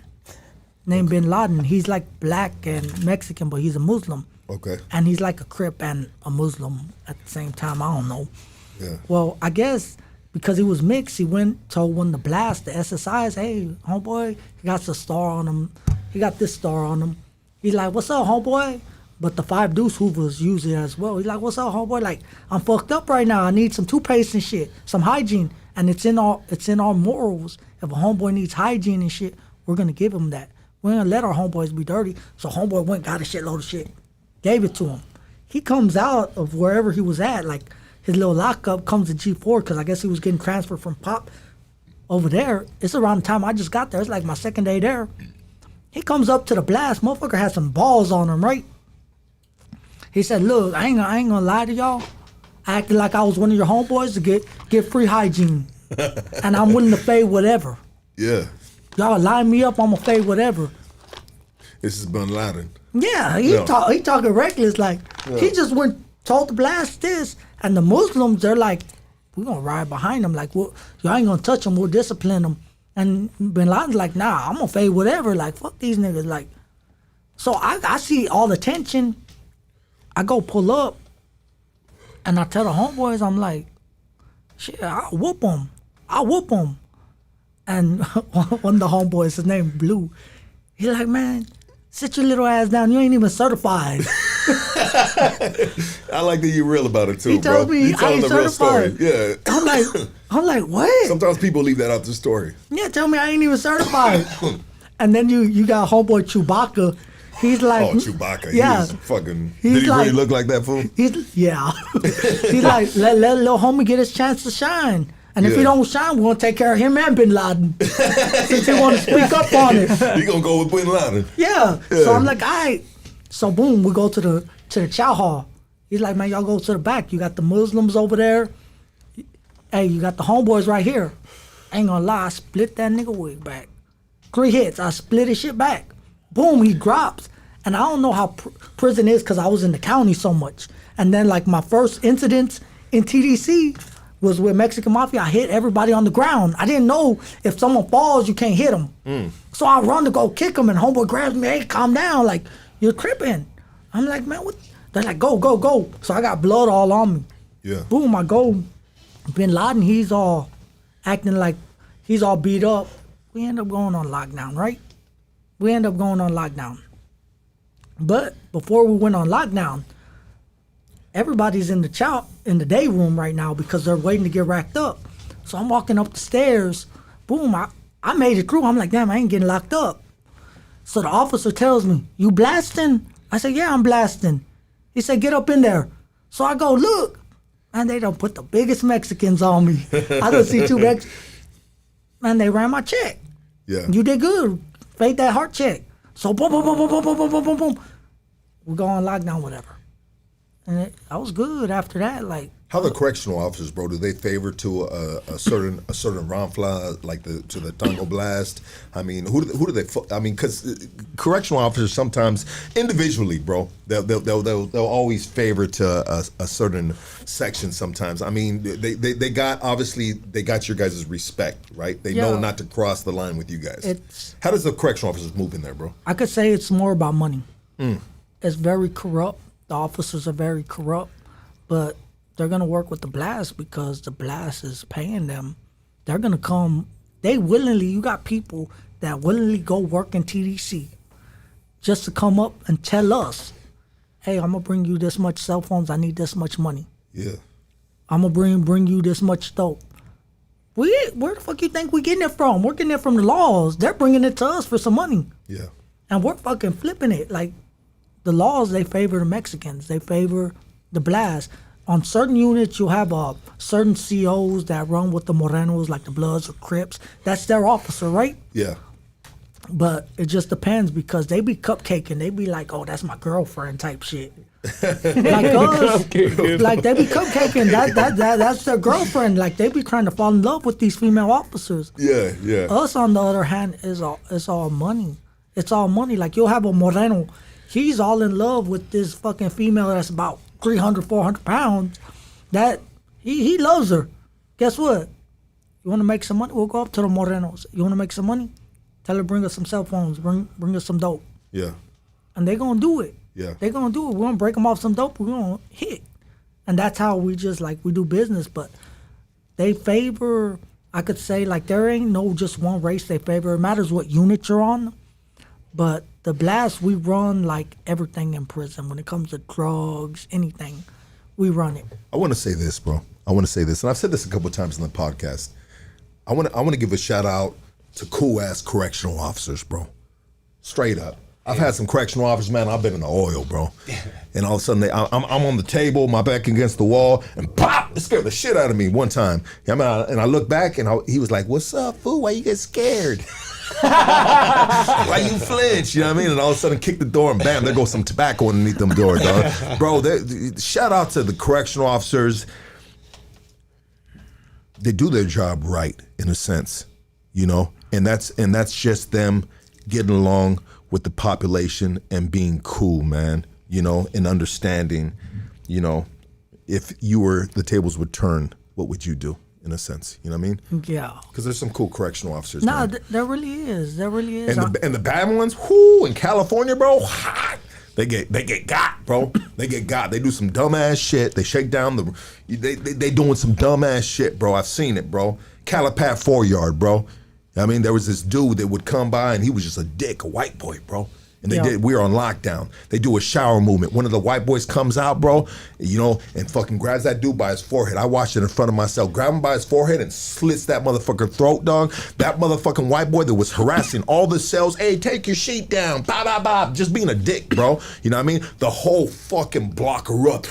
Boo! Ah! Run, motherfucker. You know what I mean? And that motherfucker screamed like a motherfucking bitch. Ah! You know what I mean? And honestly, I live a different life now, you know? Yes. But you reap what you sow, bro. Yeah. You feel me? Like you were in a 4-yard with lifers, killers, and you were in there being a fucking dick, abusing your fucking power, and you got your throat slit on a shower movement with one of the white boys. You know what I mean? Hey, bro, that shit, you reap what you sow, dog. You feel me? You stupid as fuck. Let's do this real quick. I want to take a quick break, and we're going to be right back with Anthony Sanchez. Let's go, baby. This is good, brother. Thank you, doggy. This is good. We're going to be right back. We got to pay bills right now. Let's pay bills. Let's get Kat. Let's go, girl. Come on, Kat. Already? Oh, we've been going for hours. I'm gonna wait to the end. No, you got to do it right now, girl. You got to get in there. This is a break moment. We got to talk about your event that you have right now. Come on, get in there. You don't need the Maybe I headphones. wanted to talk about what we're gonna do. Because you got here late, that's why. I know, I'm sorry. Yes, we would have talked about it. So there's the mic right there, Kat. Everybody give it up for Kat right here. Hi. Hey, Kat's been a guest on here. Yes. think a couple times you've been on this podcast, huh? No, once. Once, okay. Feels like a couple times. And so Kat has an event popping up. Tell us about the event, Kat. So September 14th at the Ontario Convention Center, we're having the first women's lowrider, Vikla, and tattoo show. It's just pretty much highlighting all the women who own these things and showing them what they bring to this male-dominated industries. Yes, male-dominated. Most Dominated. definitely. And so where is this event going to be at? It's an all-female event, and it is going to be where and what day? September 14th at the Ontario Convention Center. Okay.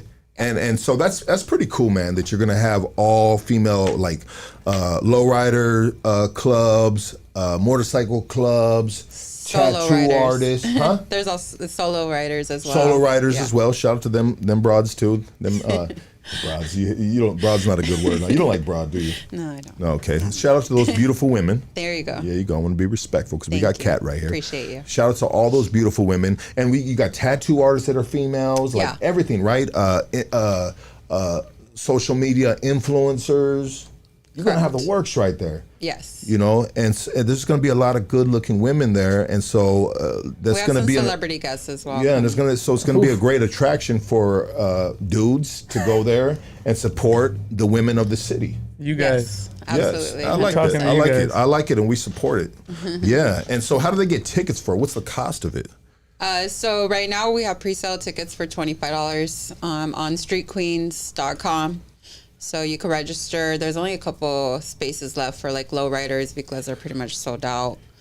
We have custom bikes still open. Vendors, or there's some slots open for vendors, but yeah.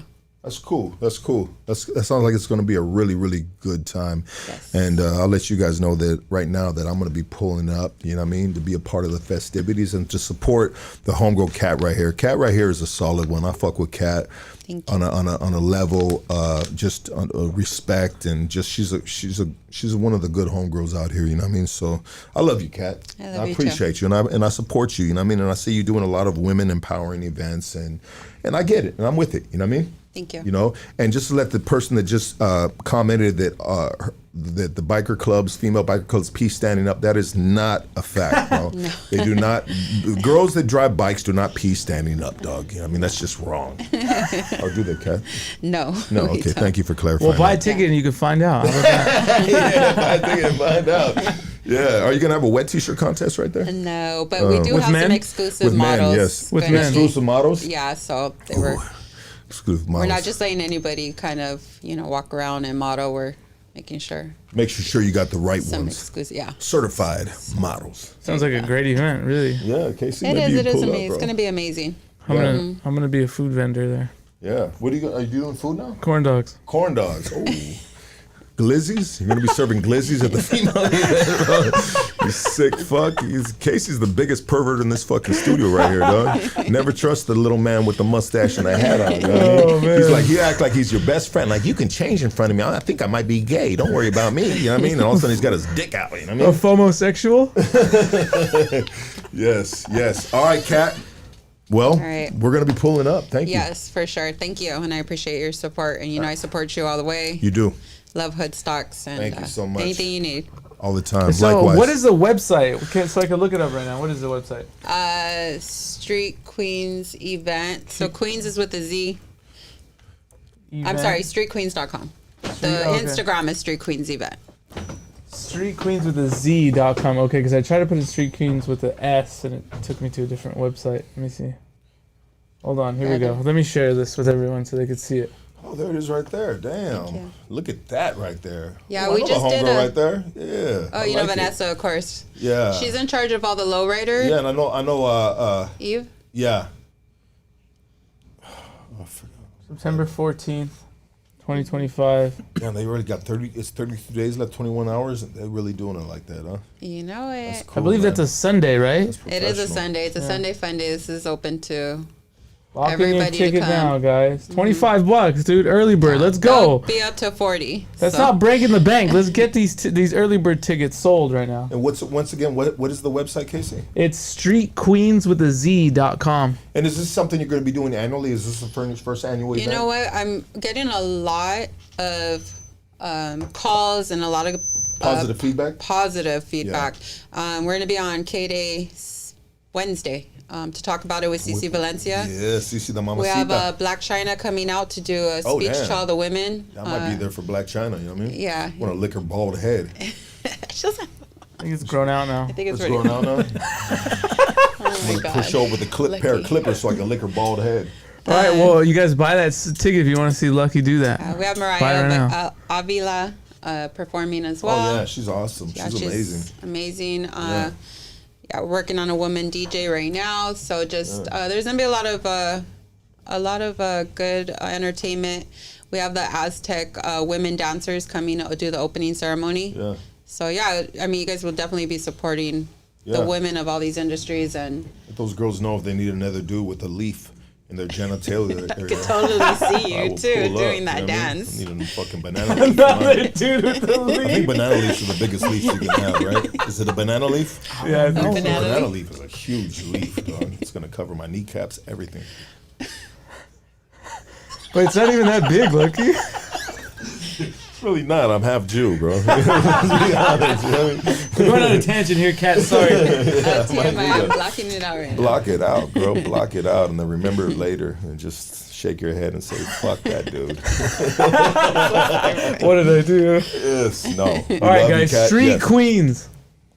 Hit the website, streetqueenswithaz.com. Go get those tickets. Let's go.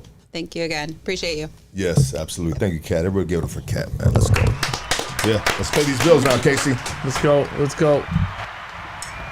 All right, where we at?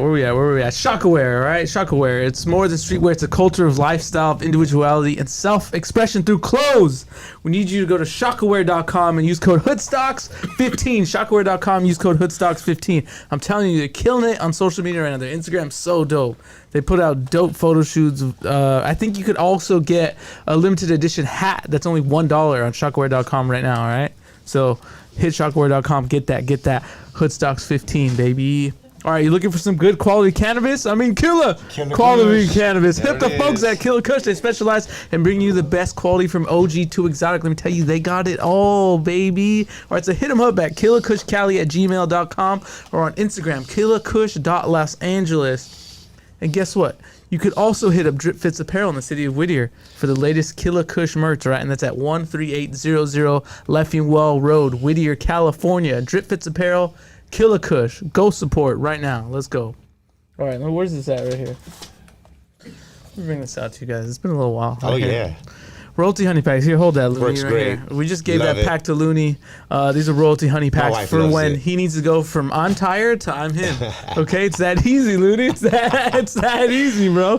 All right, so we need you to slide through to royalhoneydeal.com and thank us later. Let me tell you, use code Lucky for 25% off. What a great deal. Look at this. You see this? You see this? You could get this 25% off using code Lucky. Let me show you these, man. These are for him and her. You wouldn't believe it. Just let you guys know right now, that doesn't come with medical insurance for your lady after you're done. I mean, no wheelchairs, crutches, you know what I mean? RoyalHoneyDeal.com and use code Lucky for 25% off. It's that easy. And we're giving this to Looney, so next time he's on, he'll check back and he'll let us know, right? Looney just had a baby. I mean, that might be another baby coming in now, huh, bro? Looney, Yeah, what do you think, bro? maybe another one on the way. Congratulations to Looney, man. Your baby. Hey, congrats on your baby, bro. Thank you, brother. Yeah, I Hawaiian appreciate Garden, that, Southeast man. She's Los the love of my Angeles. life, man. Oh, that's amazing, Yeah. brother. Hey, yeah, we got a birthday party coming up, right? Yeah, on August 30th, yeah, for my stepson. Yeah, I'll be pulling up to that, brother. Hey, thank you, brother. Absolutely. Appreciate it. Yeah, Kat too. Kat and her biker gang. You gonna pull up, Kat? All Yeah, we got solo. Yeah, absolutely. Celebrate. Yeah, Absolutely. right, well, check this out. I'm calling all bakers and chefs. Upgrade your kitchen with Origin Bakery and Restaurant equipment, all right? Ovens, mixers, and more at unbeatable prices. Visit them in the city of South El Monte or call them at 626-579-3580, all right? Level up your culinary game now. Oh, for some reason, every time I always said unbeatable prices or your mattress is free, I always want to say that at that end. And That's not true, but visit Origin Bakery Restaurant Equipment, all right, in the city of South El Monte, 626-579-3580, okay? Hey, check this out. If you're caught up and need backup, call Doug Sherrod. Do you know who he is? He's the King Kong of criminal defense, all right? He's beating cases and going ape shit in the courtroom, so you don't have to. Right. Right? For the right price. You know, right? Doug Sherrod is a criminal defense lawyer that we have on retainer right here. He used to work in the federal prosecuting office, and he used to be a district attorney for the city of Los Angeles. And now he's a criminal defense attorney because he didn't like the unfair politics on the other side of the fence. So now he's fighting for individuals like us that cross that bridge and make a mistake or get accused of making a mistake. You know what I mean? The dude is super legit. You know what I mean? But you got to pay to play. The dude's expensive. I mean, Hey. but if you mention hood stocks, let me say this real quick. Oh, okay. Yeah, if you mention hood stocks, he'll give you a free consultation on the phone. That's right. And you could reach him at kingkonglawyer.com, all right? Lawyer up like a beast. Check this out. Venice Kush, right? Your go-to cannabis shop on the Venice Beach Boardwalk. How was that Venice Kush? Excellent. Love Yeah, it. roll Yeah, that works up. for me. You know what I mean? Find them at 1827 Oceanfront Walk, right next to the Marathon Burger, right? That's Oceanfront Walk 1827 on the Venice Beach Boardwalk. You could call them or text them at 424-238-5476. All right. You could also follow them at Venice Kush Shop on Instagram. But let me tell you guys, if you mention hood stocks, you will get a free gram. Like, There what's it better is. than that? You go to the beach, mention hood stocks, get your shit. free gram, Of top shelf. buy some other stuff, hey, and go enjoy your time at the beach. It's that easy. Come on, dude. This is the year of giving. We're giving you guys all these amazing deals. That's Venice Kush Shop, right? Hit them Yeah, up. yeah, and that's Venice Beach, Santa Monica area, you know what I mean, west side, West Los Angeles, I'll say, you know what I mean, because you got the west side and then you got West Los Angeles. Sometimes people don't understand there's a difference between the west side and West Los Angeles. Even though West Los Angeles will still say west side, I don't want to ramble too much, but anyways, if you're out that area, you know what I mean, and even if you're not working the boardwalk, Venice Kush, you run up in there, say hood stocks, and you get free shit, bro. You know what I mean? And then you can just bounce out and get on with your day, baby. It's that easy, guys. It's that easy. All right, check this out.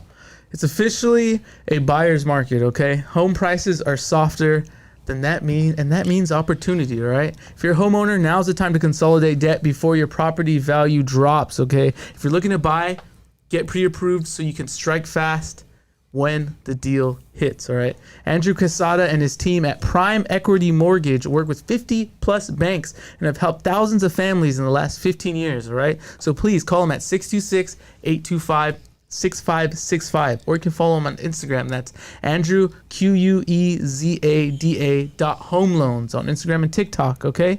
It's that easy. Hit up Andrew now, all right? Lastly, I want to shout out Lux Tattoos. Hit him up for that fresh ink on Instagram. That's at LUXX_tattoos_ on Instagram. And guess what?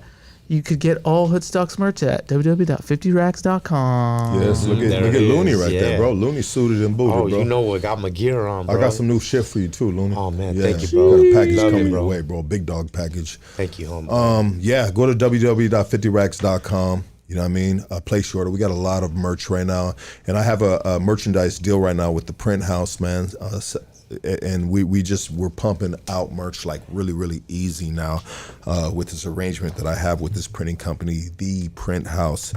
We're very blessed. I'm very thankful to you guys, man.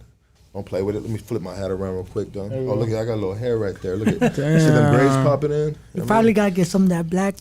I see paint that right like there, me. bro. You kind of Like me, he said like me. you tripped me out.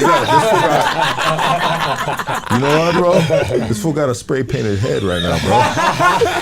That's the new trend. That's the new trend, bro. Why don't you just shave a ball, bro? Give it up, bro. R.I.P., bro. Yeah, it's the industry I work in. I'm working around a lot of lawyers, politicians, community leaders. Do you think they respect that fucking marker on your forehead right now? Or spray it's- paint?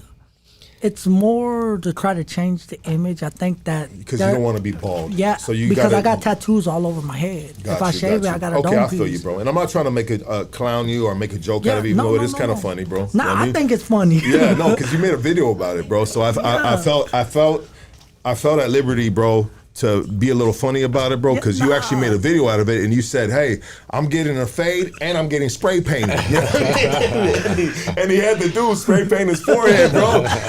You know, and I liked it that he used blue painter's tape, bro. The blue Frog tape. he put blue painter's tape on the homie's forehead and he said, all right, I got you, dog, but let me just run to Home Depot real quick. You know what I mean? I've never seen anyone spray paint their hairline, bro. No, I see them, we out here, we tattoo our hairline, bro. My tattoo, my edge up's tattooed. Okay. But the thing is, it's like, I'm a licensed barber. People really don't know like my story, my success story, and how I really came up. We're gonna get there, bro. We're gonna get there. And it's called enhancements, hair enhancements. Like when you see like these artists or these celebrities with their crispy edge up. Yeah. For the movie like scenes. DJ Khaled. They're using enhancements. 100%. Yeah, and Yeah, because of those, bro, check it out. Check it out. Casey's not Marty. Let me put this right here, bro. Let me see. Let me see if I can work this. No? Bam. Bam. There we go. There we go. So you know, I have a couple dreams in my life, and one dream is to, if I can grow like a nice beard, grow a full beard, but I can't because genetics said no. You know what I mean? You know? But if I go to Texas, you know what I mean? I can get a fucking nice, sharp fucking beard spray painted on my face. yes, you can. I got you. He's like, I got you for the low, bro. You I know got what you. No I shit. got you on the G. There you go, baby. I like that, bro. That's cool. That's funny. Okay, let's get back to business right here, brother. Let's get back to business, and I really appreciate your you're very, very fluid, bro, and just speaking, bro. Like you're great, brother, for podcasting. You know what I mean? Okay. Yeah, because I have dudes on here. There's different levels of dudes that get out of the penitentiary, man. You know, straight up. You know this, brother. Yeah. You know this, man. You know what I mean? And there's some dudes like Looney, like yourself, that get out from doing time and they come out, you know, pretty like educated, you know, articulate, you know, well thought out, you know, because when you're well thought out, the words that come out your mouth, you know, are thought out, right? You know, and so I always like to acknowledge that. That's all I want to say. You know what I mean? You know, everything is good besides your hairline, bro. You know what I mean? But I still fuck with it and I respect it, bro. You know what I mean? Forever young, right? I'm trying to start a new trend. Yeah. Hey, well, I'm trying to take the eggers away. Fucking acres, bro. Hey, Annoying just as fuck, do the tattoo. Just spray your hairline. No more eggers. You know what's funny, bro? Check it out, dog. I want to share a little story real quick. So I got my little. I was gonna get faded up, bro, but I'm like, I need to grow out a little more before I get another fade and shit. But I'm growing it out right now, dog.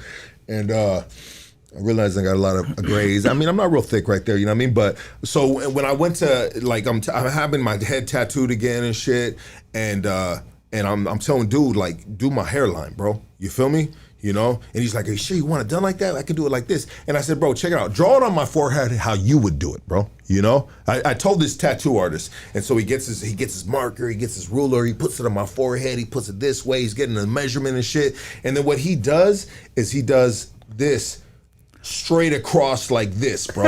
You know what I mean? And I said, bro. And he goes, that's how I would do your hairline. I said, bro, that's not my hairline, dog. Yeah. You know what I mean? Like, if I let you do that to me, bro, I'm gonna be getting clowned forever, bro. Can you imagine all of a sudden, bro, I pop up on Instagram and I got a squared out hairline for all these years. I've had this shit right here. Like, motherfuckers are gonna know, dog. And Hey. so, damn, talk about setting a motherfucker up for some failure, I bro. think you should do it. Guess why? That's why I ain't guess going why? to your barber, bro. Guess why? Because let them clown. Let them clown. Guess what? Hey, I love it. I like to keep it a buck, bro. Hey, You know what I look. mean? And so with my hairline, let's get back to me real quick on this hairline right here. So this hairline, bro, all right, okay. I've never had thick hair, dog. You know what I mean? But my hairline has always been like this. But the thing is, which makes my hairline look worse, is as you get older, I'm 48 years old, I'm about to hit 50. When you get older, bro, your head starts growing into like a potato, like a real life potato, because you're getting older, bro. You know what I mean? And your body is slowing down from, you know, making yourself look young and Yo. curing yourself for certain things, you know what I mean? And so all dudes, like, bro, how old are you right now? I'm 31. Well, you're 31. When you're 51, bro, your head is gonna be twice the size, bro. I just want to let you know like that. So that fucking hairspray paint is gonna go from like wall to wall, bro. Like in this room. Remember we had like a. I already feel sensitive about the shape of my head. I feel like I got one of them little Guatemalan heads that's very round or something. Well, don't drink beer, bro. Tall cans, bro. And then the homies that drink tall cans, bro, they lose all jawline. You know what I mean? I got so many homies from my hood around my age, and now their head is just like a Homer Simpson head, bro. You know what I mean? Like no neck, just head and shoulders, bro. Because that malt liquor will fuck your ass up, bro. Turn into a beer can. It's inflammation, and it just really starts swelling you up. Like look at Casey. How old are you, Casey? 12. All right, 12. Take your hair off. Take your hat off. I'm losing hair. I've been losing hair. I got the lucky going. No, that's not, bro. My hairline is way stronger than yours, bro. Stronger? Way stronger, bro. Look at that shit, bro. You're only 30. What? 32. I've been losing Go hair. ahead, I've put been your head a losing, little further. I've been losing one patch here since I was like 25, though. Damn, bro. Yeah. Jeans are bad in your side of town, bro. That's why we need the spray paint. Yeah, spray my shit up right here. Fuck it. Look at that fool. That fool almost got the full fucking baloney patch, bro. You know the baloney patty when you got that. The fool got the baloney patty on the top of his head. I almost got it. Yeah, no, I do almost got it. On this side, I think. R.I.P. Doggy. Damn. Fuck And my when I life. met him, his hair was a lot thicker. No, it was the same. I just had long hair, but I was still losing this. Oh, was it that? It was just long and super thin. Yeah.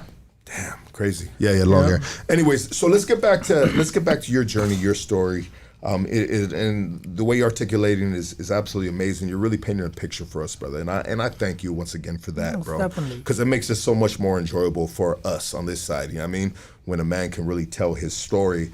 And so, I don't know if we were at the Bin Laden part. Or no, you got your ass beat by the cops. Nah, I got my heart check ran. Yeah, okay. You That got was my first heart check. Okay. My real heart check, because Willis East heart check don't count as a check. It don't count as a check because it was a transit unit. Okay. That's why when I went to the unit, they was like, you ain't blasting over here. And shit, I paid my check. I knocked Bin Laden out. And I was good with the homeboys. I told you, like, the homeboys thought I was a little slow at first because, like, I didn't talk a lot. But, like, I'm from the hood. I'm from the streets. And there's 3 L's. Look, listen, learn. Observation is key. So I stayed, I watched, I observed who had the real power. I seen how they articulated their figure of speech, how they moved the masses, how you had certain speakers, certain individuals in position. I just stayed quiet, and I read books a lot. I read a lot of books. Like, my favorite books, like, one of my idols, believe it or not, is Malcolm X. To live and die for a belief greater than yourself, right? And I loved his mentality. By any means necessary. I love history. I read up on Julius Caesar. If I take my shirt off, I got nothing but revolutionists on me. Because I joined the blast because it was revolutionary. That's why I joined. That's why I said I'm gonna blast. I didn't blast for the hide behind it, how some people do. I didn't blast because they got the drugs, they got the power. No, I blasted for the principle because I seen that they're the voice for the people without a voice. I love that it was righteous. Not saying that it's all righteous because you have a lot of negativity in it. Because you got people that they're grimy as fuck. Yeah. It's human nature. Yeah, I've been grimy in my life, bro. And I got down with it by educating myself. And the reason I educated myself so much while incarcerated, when they sentenced me to 16 years, I had a judge named Mark Canellis, a white boy. He told me I was unfit for society. I was unfit for the world. And when he told me that, I promised myself that day, I'm gonna educate myself. I'm gonna come home even if I do all this fucking time. Well, how was his diagnostic with you? Maybe the wrong word to use, but I think it still fits. You know, I mean, the diagnostic with for him to pass that judgment to you that you're unfit. Because Is he reading your paperwork, prison paperwork? No, I was in the county fighting this aggravated assault. I got indicted for multiple aggravated robberies. Yeah. I have 5 cases on me. I have 4 aggravated robberies and aggravated assault. I beat 2 aggravated robberies in jury trial, dismissed. I pled guilty on 3, aggravated assault and 2 aggravated robberies. I ended up signing what they call a PSI. And then what's so fucked up, they hit me with something called extraneous cases. they put the whole docket in the neighborhood on me, saying he robbed all of these people. Yeah. Truth is, I didn't rob all them people. That's a cold shot. And basically, because I beat these cases in jury trial, because the truth is, I didn't do all these cases. Yeah. Y'all were just trying to pin something on the little Mexican. Yeah, well, they're trying to clean up their file cabinet And they of were- open cases. Yeah. They're throwing it on me, and their last offer was 30 years, right? I ended up signing a PSI.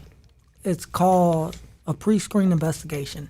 Basically, I went in front of the judge and said, look, I'm not signing all that time. Give me something I can do. I'm not signing nothing older than me, because my lawyer told me, hey, Older than me. Yeah, let's go.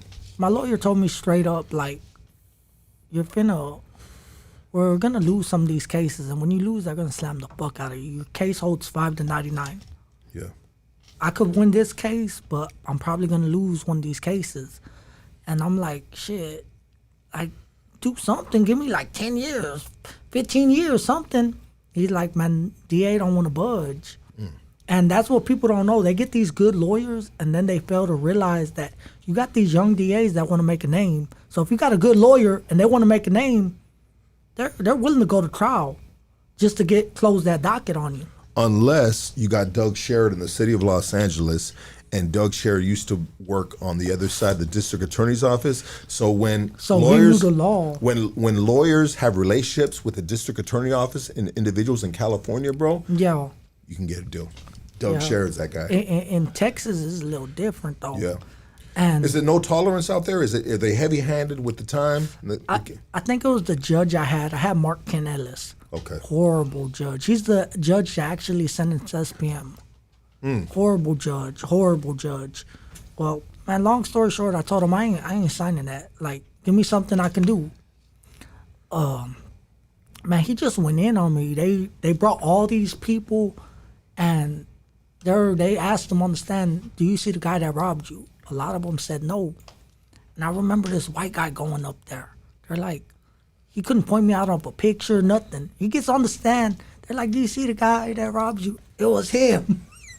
I'm like, man, I don't even know you, bro. Like, Yeah. so I go up and I tell him straight up, look, this robbery I did, the aggravated assault I did, man, give me something I can do. I'm not going to confess to nothing I didn't do. I said, give me something I can do that's not older than me. And I would sign. Like, I'm asking for mercy of the court. I'm only 17 around this time, barely turned 18. Yeah. They gave me 16 years, a year under me. And I'm like, okay. And I ain't gonna lie, that hurt it. And it just like, it put something in my head when they gave me that judgment to educate myself. I went into prison, and like, I done read every book on Malcolm X. I even read Hitler's book. Yeah. Mein Kampf. Yeah. I read Hitler's book, because, you know, Hitler was incarcerated, right? Yeah. He was incarcerated 2 years. He wrote a book, came out, almost conquered the world. Yeah. So I was... That book, and he had that book out for mad years, bro, before it hit. Yeah. Before it started selling. It was a failed book. And then, go ahead, anyways. And, I love the history. I didn't know that part. Yeah, that's the history. But he before that book caught fire was when he was in position of what he was doing, Okay. right? And so that's when that book just went fucking crazy with his philosophy, his rhetoric, his propaganda. Because at first, when they first read that book, when it first came out, they just said, this is just a bunch of propaganda. Yeah. You know? And then 10, 15 years later, when he was in the position, because it took that long from that point in time to this point in time, whatever he had to do to get through those, he did crazy shit because he was in prison at Yeah. one time, you know what I mean? But anyways, that's when the book caught fire, and then it became like a Bible for the Nazis in a sense. Exactly, like the Holy Grail for them. The Holy Grail, 100%, yeah. So I educated myself a lot. I read a lot of books. I went into spirituality, like self-searching myself, reprogramming the way I think. And it was more out of hatred. It was more out of pain. It was more out of, I'm going to show these motherfuckers, right? And I'm going to come out, I'm going to be revolutionary. And I stayed quiet for a little minute. And then when I started talking in the pen, all the homeboys was like, man, what the fuck? This motherfucker could talk. Like, shut this motherfucker up. Because they used to call me the political puppet. Yeah. saying this motherfucker's a politicking motherfucker. But I had strong beliefs, strong morals, strong principles.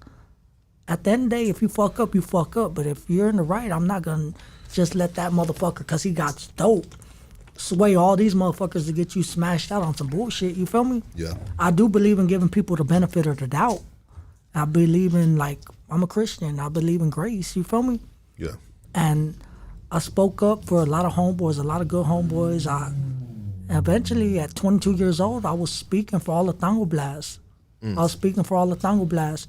In 2017, I ended up getting G5. They hit me with organized crime, participating as a member of Tango Blast. We were doing a smash out. We thought he was dead. We threw him in the corner. Truth is, the motherfucker lived.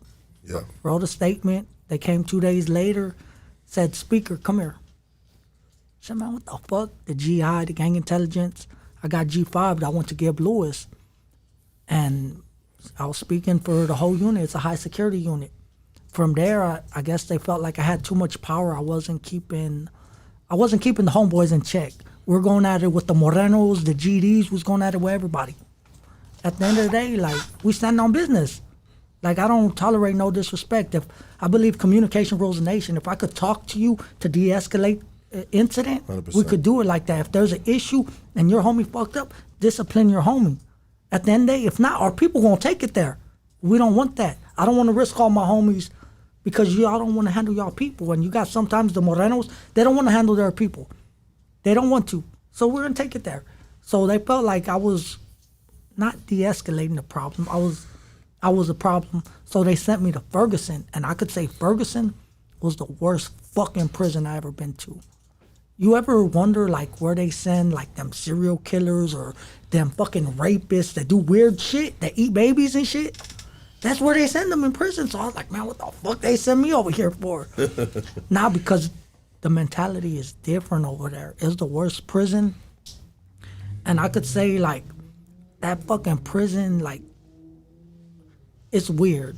They like, if I could say anything on this podcast, right? Absolutely. Like, they literally had a fucking gang in there. The Morenos. They had a gang called GBN. You know what that means, right? I think so. Get booty niggas.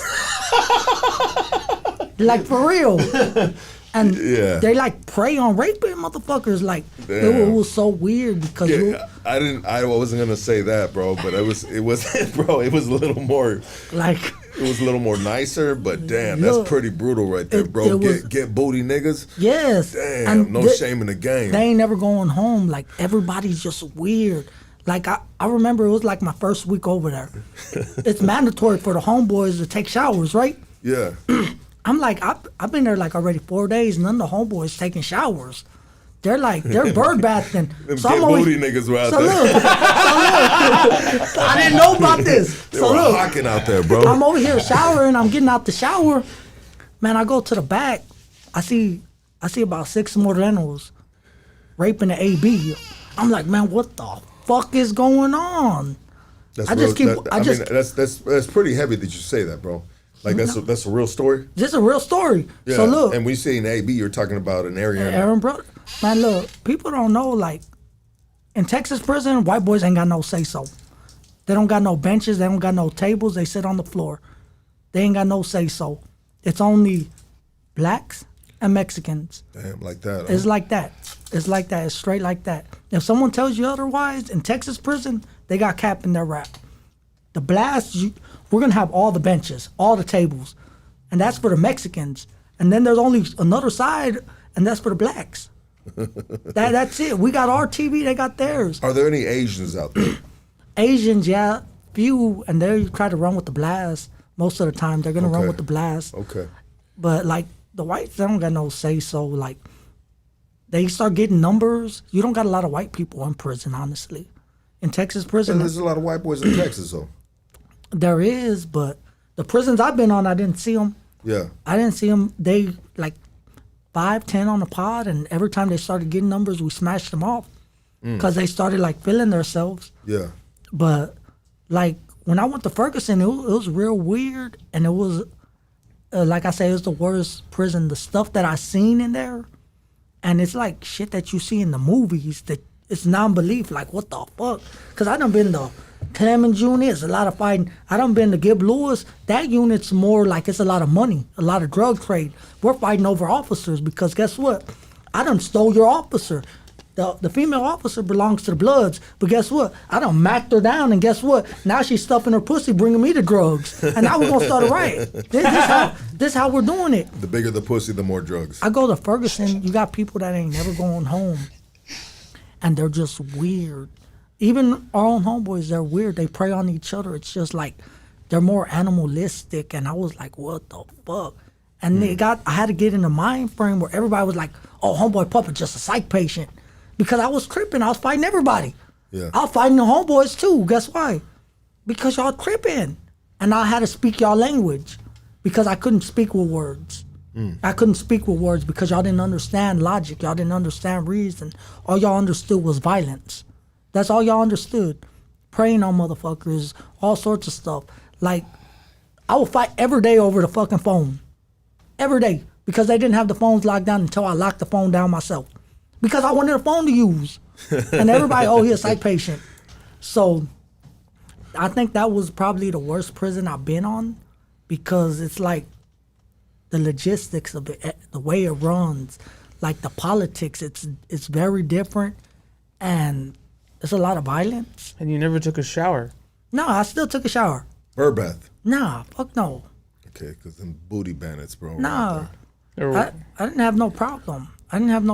It's just, that shit was weird. After I told them that, I remember I told homeboy Ziggy, like, I pulled up after I seen that. I told Ziggy, man, bro, I just seen the AB getting, you know what he does? He starts laughing.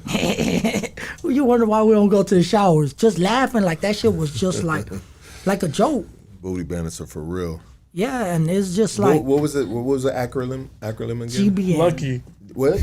It was lucky. Yeah. GBN. GBN. GBN. Yeah, and I'm telling you, that prison, it's Well, like. and what was GBN stand for again? Get booty niggas. Like they had different people from all different like. You could just smoke weed and hear you say that all night long and just that laugh, shit bro. was just like, nah, but it was fucked up. It was fucked up, and the shit that you see is just like, I like fuck. You feel me? Yeah, bro, it's But crazy. believe it or not, I actually paroled from that unit. I Booty paroled. nigga. I paroled from that unit. I paroled from that unit. Smelling like a motherfucker. Like I been got set off, right? I been got set off, and they put me on game about this lawyer named Mary Samoa. Okay. I hired her. You know what she said? Get your line class back. I guarantee you parole. And guess what? She got me parole. I caught 3 felonies in TDC. I caught the assault on a public servant, money laundering, and organized crime.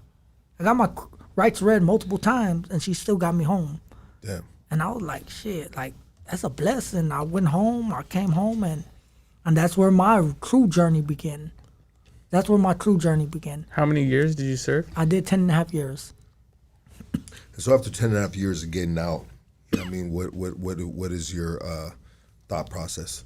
My thought process after 10 and a half years, I could say when I came home, I had a game plan that I planned to execute.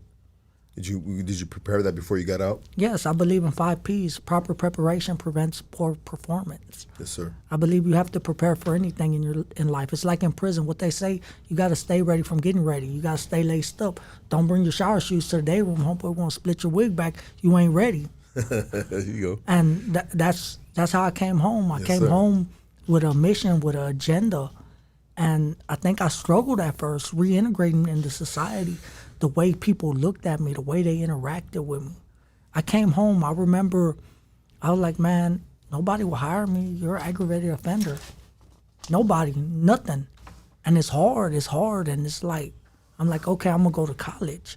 And then you had colleges tell me, no, you can't be a barber, you can't get a license because you're a convicted felon. You got gang tattoos on you. And I'm like, man, they're like discriminating against me. And I'm like, okay. And by the grace of God, the homeboy told me, like, there's a school. It's called Northwest Educational Center. They'll accept you, and it's basically free. I went over there, and they accepted me. I was on the ankle monitor. I was cutting hair. And man, I'm just cutting hair. I'm marketing myself. I'm trying to use social media, right? And it's around August time, and I like giving back because I understand poverty. I understand being at a disadvantage. I understand not going to school with a haircut because your family didn't have money. I made a video. I said, hey, I'm giving out free haircuts for the kids for back to school. Anybody wants some, I could do it. Because I was already cutting in the pen with a comb and razor. Yeah. So I made that video, and it caught the right attention. There's a big influencer in Houston called Grizzy the Hood News. She actually took my video, and it went like super viral, super viral. I had about hundreds of kids lined up to get haircuts. And that was the beginning. That was like my breakthrough story, right? Of me cutting hair. I was just cutting. I was marketing myself. And from there, I made a post and I told everybody in the hood about the school. Like, it's free. They offer barber, cosmetology, medical, pharmacy. I got 348 people enrolled in one day. Damn. It was a small school. It only had about 40 students, 60 students at most. And the owner actually came. And this is when I found out we were the first Chicano college in the state of Texas that's nationally accredited. He came and gave me $1,000. Oh, shit. Say, here, I see what you're doing. Man, hey, you got heart. I'm like, I wasn't expecting money. I was just trying to give a blessing to everybody that suffered like me. Everybody in the hood to know about this. And I made another post. I got 216 people enrolled the next week. They came and they told me, you're going to work for us. You're going to work for us. They're like, I have people here with degrees for marketing. But one thing that you got that they don't got is you got a heart. You got a heart that sees those that are less fortunate. I don't care about your criminal past. He's like, I'm from the hood. The owner, he tells me, I'm from Fifth Ward. And like, I see the owner as my dad right now. Yeah. Steve Marez. I see him as my dad. He's my mentor. And he Shout out taught to me a Steve. lot. And he's like, man, you understand adversity, but man, you got a calling. And he gave me free access, like to do whatever I want at the school. I was like, okay. I'm like, I want to host this Halloween event. This is how I want to do it. And he's like, okay. He sits with me. We write a lot of paperwork up. He's like, go get sponsors. I literally went to about like 500 places asking for candy. I got denied. I got kicked out multiple times. I had people call me a devil worshiper because I celebrate Halloween. And I ended up getting a lot of sponsors that donated a lot of fucking candy. We promoted it. Grizzy came out, went live. We had over 1,500 individuals come to our event. Wow. We gave out a free haunted house because the students decorated the school. We gave out free candy. All the vendors was given, everything was free to the community. And it was a very successful. And from there, I'm like, I tell the owner, let's do a toy drive. Grizzy's finna do one, let's partner. And that was the first year we did a toy drive. This is my first year out. I ain't even been out 6 months yet. And we raised, Grizzy through her platform raised about $30,000 in 2 days. And we set up the school. We gave out free haircuts. I'm still cutting hair at this time. And it was a success. And I'm still cutting hair, marketing myself as a barber as well, right? And I could say like 6 months out of prison, cutting hair, I wasn't even looking at my account. I was on an ankle monitor. I didn't have no car. I didn't have no money. I didn't have shit. I'll catch the metro bus, wake up early in the morning at 5 o'clock, 6 o'clock. I'll be at the school by 7 o'clock. The school ain't even open yet. While all this happening and I'm working with them, I'll stay till 10 o'clock at night. And Get on that before it takes off, yeah? What unit is it? I don't know. Tell Dark to take I that. got it. No, Casey, let Casey do that. All right, go ahead. Casey knows Dark. so, long story short, man, I'm doing all this and I'm cutting hair. I look at my account, I got over $100,000 in my account from cutting hair. And I always did the math. If you make $278 a day for 365 days, it's $100,000 in a year. Yeah. I didn't think barbers made that much money. I was just doing it because guess what? Nobody else give me a job. But God done blessed me with an abundance. And that's where I think... Hey, tell that dude if he can't, if Dark's not there, then go to the room. Sorry about that, though. I think that was like my first trials and tribulations because I never came from money. I didn't know how to handle money. I ain't gonna sit here and cap with y'all. I went and bought me a Corvette. Okay. I went and bought me a Corvette. I went and bought me some cars. I bought me some jewelry. Bought me some... I went the fuck off. Yeah, as you should. Treat yourself. I didn't know. And at the time... You were spending frivolously. Yes. Yeah. I was just like... I was acting a fool. By the time I was my first year out, like, I struggled a lot reintegrating. And it was because political correctness. Everybody tried to change me. Everybody told me don't say check game in your videos. Everybody told me don't do this, don't do that. And you know what I told everybody? Fuck them. I kept doing what the fuck I wanted to do. I had people that tried to tear me down. I had people on social media fucking attack me. But I always knew my position. I'm up here. I'm on a bigger mission. For giving out free haircuts, people would be like, oh, you're just doing it for clout, for fame, stuff like that, right? I took all the attack. I took all the heat because I understand that, man, if Christ was stoned and ridiculed, they're going to ridicule me. Yeah. And I kept pushing. I went through so many trials and tribulations. My first year out, I probably ran up about 300,000 cutting hair. Damn. I was doing real good on social media, just marketing myself. And I didn't want to cut hair no more. I felt like I was getting exhausted, like I was just going everywhere cutting hair. And I started changing the way I dress by wearing suits. I started dressing changing everything about myself, but not my actions. I always get back. And that's where I started saying check game, because at first I was always saying check game. But the bad thing was I would say something positive and nobody would listen. My views weren't going up. I'll do an event, everybody would come.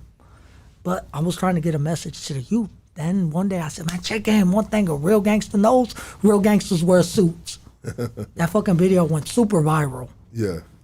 And from there, real gangster. And that's when I got the strategy that we're going to reinvent the term gangster and revolutionize it. Because you got these old-ass fucking dope fiends that say they G'd up. But guess what they want to do? Yeah. They want to teach the youth wrong. How you supposed to be an OG, but you're not elevating your people? You're not helping them. You're bringing them down. You're tearing our community down. You're tearing our people down. And me, I'm Mexican. I don't consider myself a Chicano. I consider myself Mexican. That's why I say my people ain't crossed no borders. The borders crossed us. This is our land. We've been here. We're going to stay here. And I say all this to say, man, when I say one thing a real gangster knows, man, a real gangster takes care of his family, handles his business. That's real gangsters. Man, we don't want no problems. I don't want no problems, but if it comes my way, I'm going to handle it. And that's just being a man. That's being gangster to me. Some people's perception is like, oh, you got to be thugging in the streets. Nah, I don't want no one to bang. I don't want no one to live the life I live. Because it's fucked up to experience and see the things I've seen. And then to come home and reintegrate and to be labeled a criminal and to be turned down multiple times, man, it hurts. It hurts. But I kept walking. I kept pushing. And the only difference between me and anybody in my position is I never gave up. I stayed consistent. I understood that social media is a major marketing tool. You got some people that use social media to cupcake. They want to be macking the hose down. That's all they want to do. Yeah. They want to act like it's Tinder or something.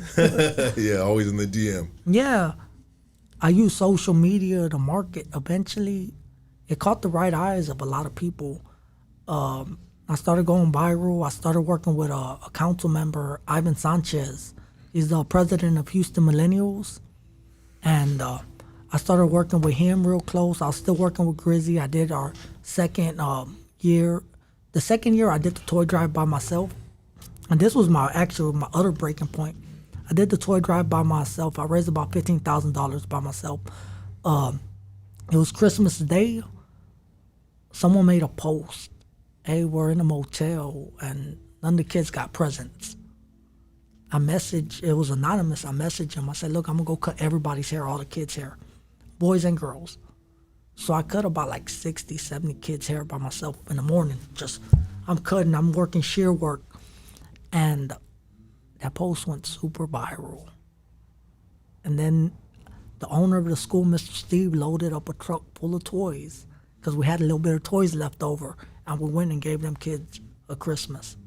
It's nice, bro. And that was like my breaking point on social media. Like now, if I cut hair, you're only gonna see me cutting hair for free for the kids. That's one thing I still haven't forgot. Like even just like before I came over here this Saturday, I was with Spring Branch Yassel doing free haircuts. And now I'm able to do it on a massive scale. But it was just going through the trials and tribulations of reintegrating, understanding my worth, understanding my position, understanding never to let people discourage me of my movement.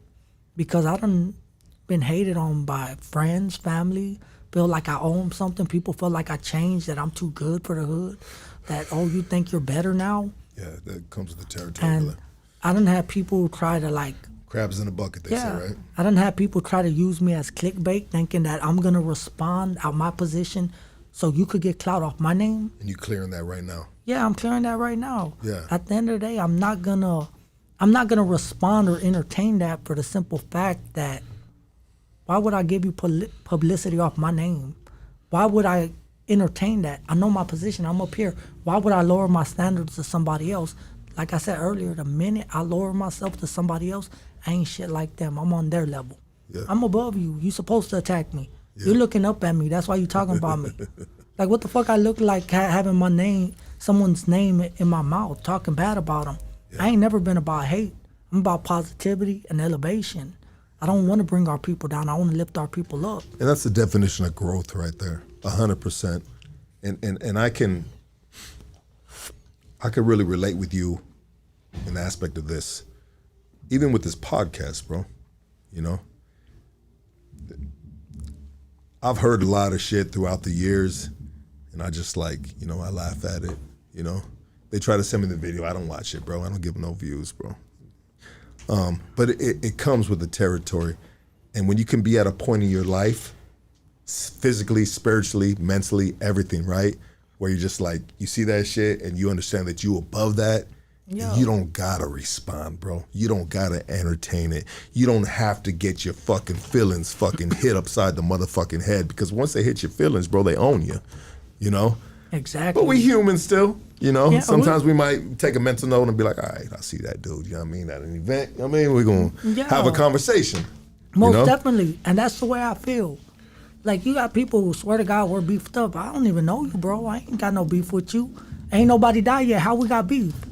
Yeah. At the end of the day, I'm really from the streets. You got people that... Hold on real quick. What happened with that? They're not stopping. They have a schedule. With the room, where's Dark at? Dark's not here. We went to go talk to them. Okay. You got people, like I said earlier, what I look like killing someone over a social media post. I got homeboys that ain't never going home. Yeah. I'm doing it for the people without a voice, of people that are lost and forgotten, to show them that, guess what? I'm your hope right now. Because I came from the same cloth that y'all came from. And I'm out here, I'm winning, I'm succeeding. I help individuals get out of prison, reintegrate back into society. I give them help through education. I give them help through transportation. I give them help through apartments with my connections. I don't charge them for that. If they need help, I'm here to help them. If they reach out to me and say, hey, man, I'm fucked up, I need help getting a whip, I got the connect. I'm gonna try to help you. If you say, man, I'm trying to be a barber, I'm gonna get you in school, you're not gonna pay nothing. Yeah. I'm gonna help you. I'm gonna do everything in my power to help you, because I want us to win. I want us to change the narrative. And truth is, like, that's my purpose in life.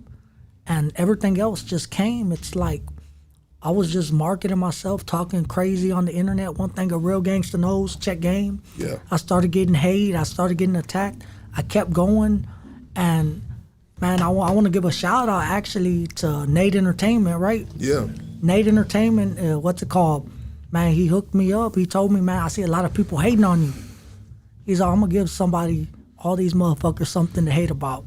and I started hosting major events. There you go. For D-Baby, and I'm actually hosting the whole event.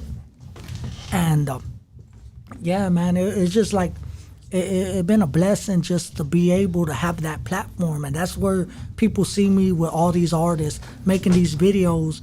And it's because of Nate Entertainment. He opened a lot of doors for me. And what people don't know on top of that, like I'm on live TV, live boxing for Texas Combat Sports. I'm actually one of the biggest hosts in Texas for Texas boxing with Texas Combat Sports and Media. I host their events. I hype up the crowd. And this is on corporate levels. You got individuals putting in hundreds of thousands to millions into this.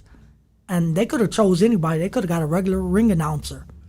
But they chose me, man. We want you as the face. And right now I work with an immigration lawyer, the best immigration lawyer in the state of Texas, Kim Bruno.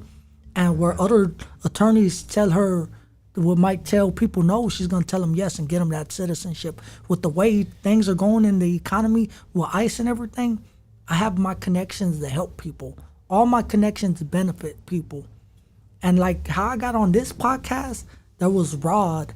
He told me the same thing Nate told me. I see motherfuckers hating on you. He's like, man, I used to hate on you. Damn. Until I seen your hustle, I seen your drive. He's like, man, I'm gonna connect you. And I want to give a shout out to Rod because like he connected me. And there's a lot of people in Houston right now that they reach out to me, they show me love. And especially when people found out I was doing this podcast, man, look, I'm going to say this, it was so crazy, the love that California gave me. Oh, yeah. And it was like, it was love, and it was more love than I get from my own city.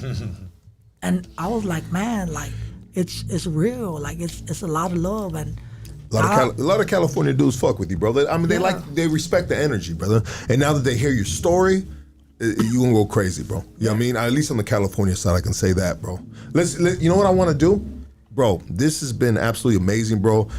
Your story is absolutely amazing. I want to open up the phone line for people to call in. You down to do some phone calls? Let's do it. Okay, let's open up the phone line, Casey. Yeah, let's open up the phone line.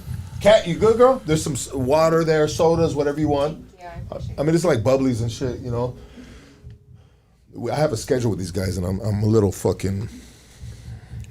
Dark's at the fucking. Dark's over there dancing. No, Dark's at the hospital right now. I know he's gonna be at the hospital. He got a doctor's appointment today, but usually my guy Dark here takes care of it. I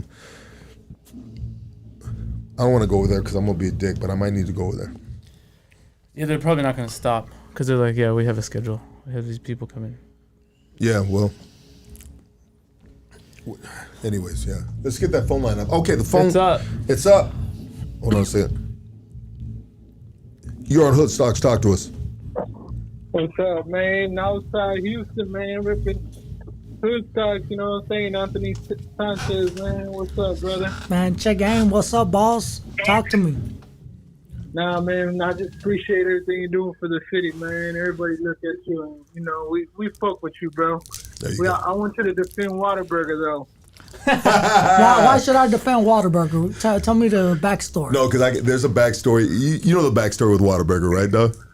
Yeah, for sure. Yeah. So there's They're talking about you take a bite and then you spit it out. So shout out to my boy Danny from La Conecta, San Antonio, Texas. You know, I mean, he's got a brand called La Conecta. I want to hook you up with him, bro. You know what I mean? But anyways, I went out to Texas. I did some fucking interviews out there. My host was Danny from La Conecta, San Antonio, Texas.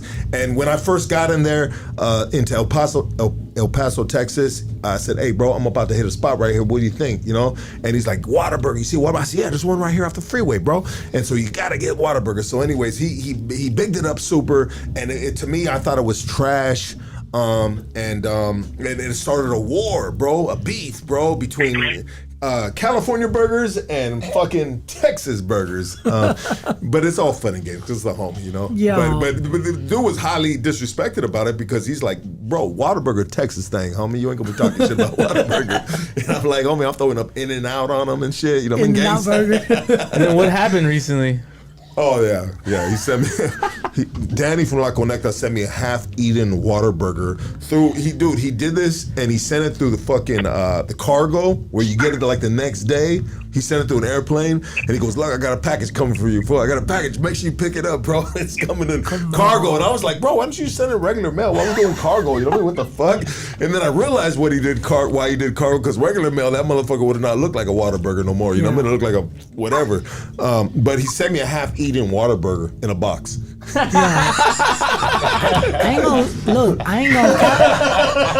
I'm not gonna cap though. If y'all had a Whataburger in California, if y'all franchise it, you'll be a millionaire. It's called In-N-Out, sir. But you'll be the first one in California. That's why it's gonna trend. People are like sheep. Guess what? They're gonna follow the trend because you're one of its kind. You don't see it everywhere, so everybody's gonna go. Yeah. It's just like I hear that. I feel it. I hear that, bro.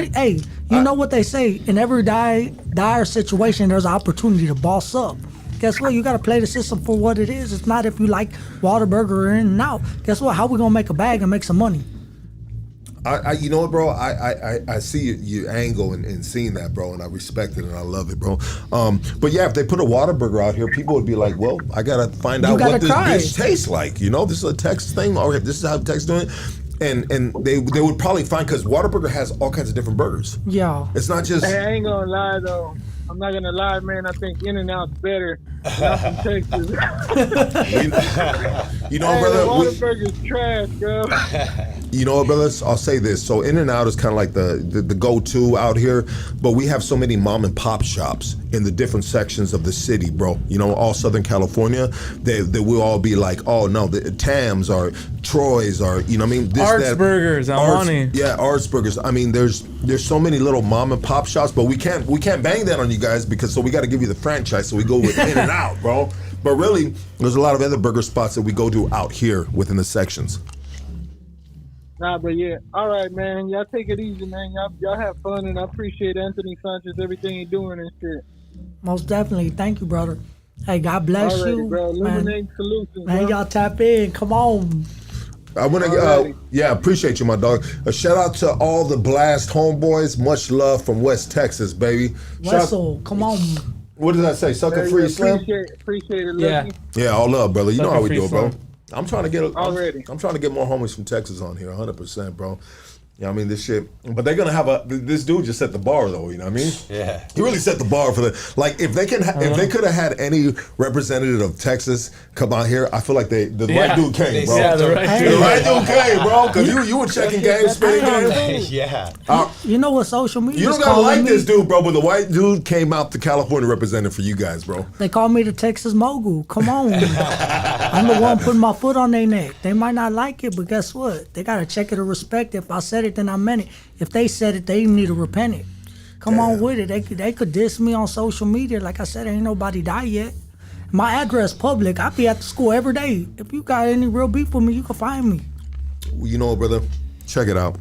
And shake the brother's hand because he's doing a great job. Yeah, don't do that, bro. Don't do that. I mean, we don't need to tear our people that's doing great things within this communities. You know what I mean? If it's Texas, if it's California, you know what? There might be something you disagree with the homie. There might be something you disagree with me real easily in recent times, right? We know what we're talking. I know you know what I'm talking about. But at the end of the day, you know where motherfuckers' hearts are at, bro. Sometimes we don't align with, like, if it's politics or if it's this or maybe you know how anything. Yes. You know, we may not 100% align, but that's what we are. Like, we don't align with our family, right? I mean, like, Yeah, most definitely. yeah, it's like, bro, don't take that so much to the heart and support the people that are supporting your people. Yeah, most You know what I mean? definitely. Hoodstocks, the homie right here. Like, don't come with that energy, bro, because motherfucker, we on a different time around this bitch. Yeah, son. most definitely, boss. Come on. You know what I mean? We on something positive. Yeah, we on a homeboy. different time, brother. Yes, And you know, sir. everywhere I go in the city, brother, man, by the grace of God, thank you, Jesus, and I don't take it for granted, no how, no way, dog, because there's killers out here on these streets, bro. I get love everywhere, bro. Yeah. You know what I mean? What's up, Lugs? Bop, bop, bop. You know what I mean? Like the supermarket, anywhere, bro.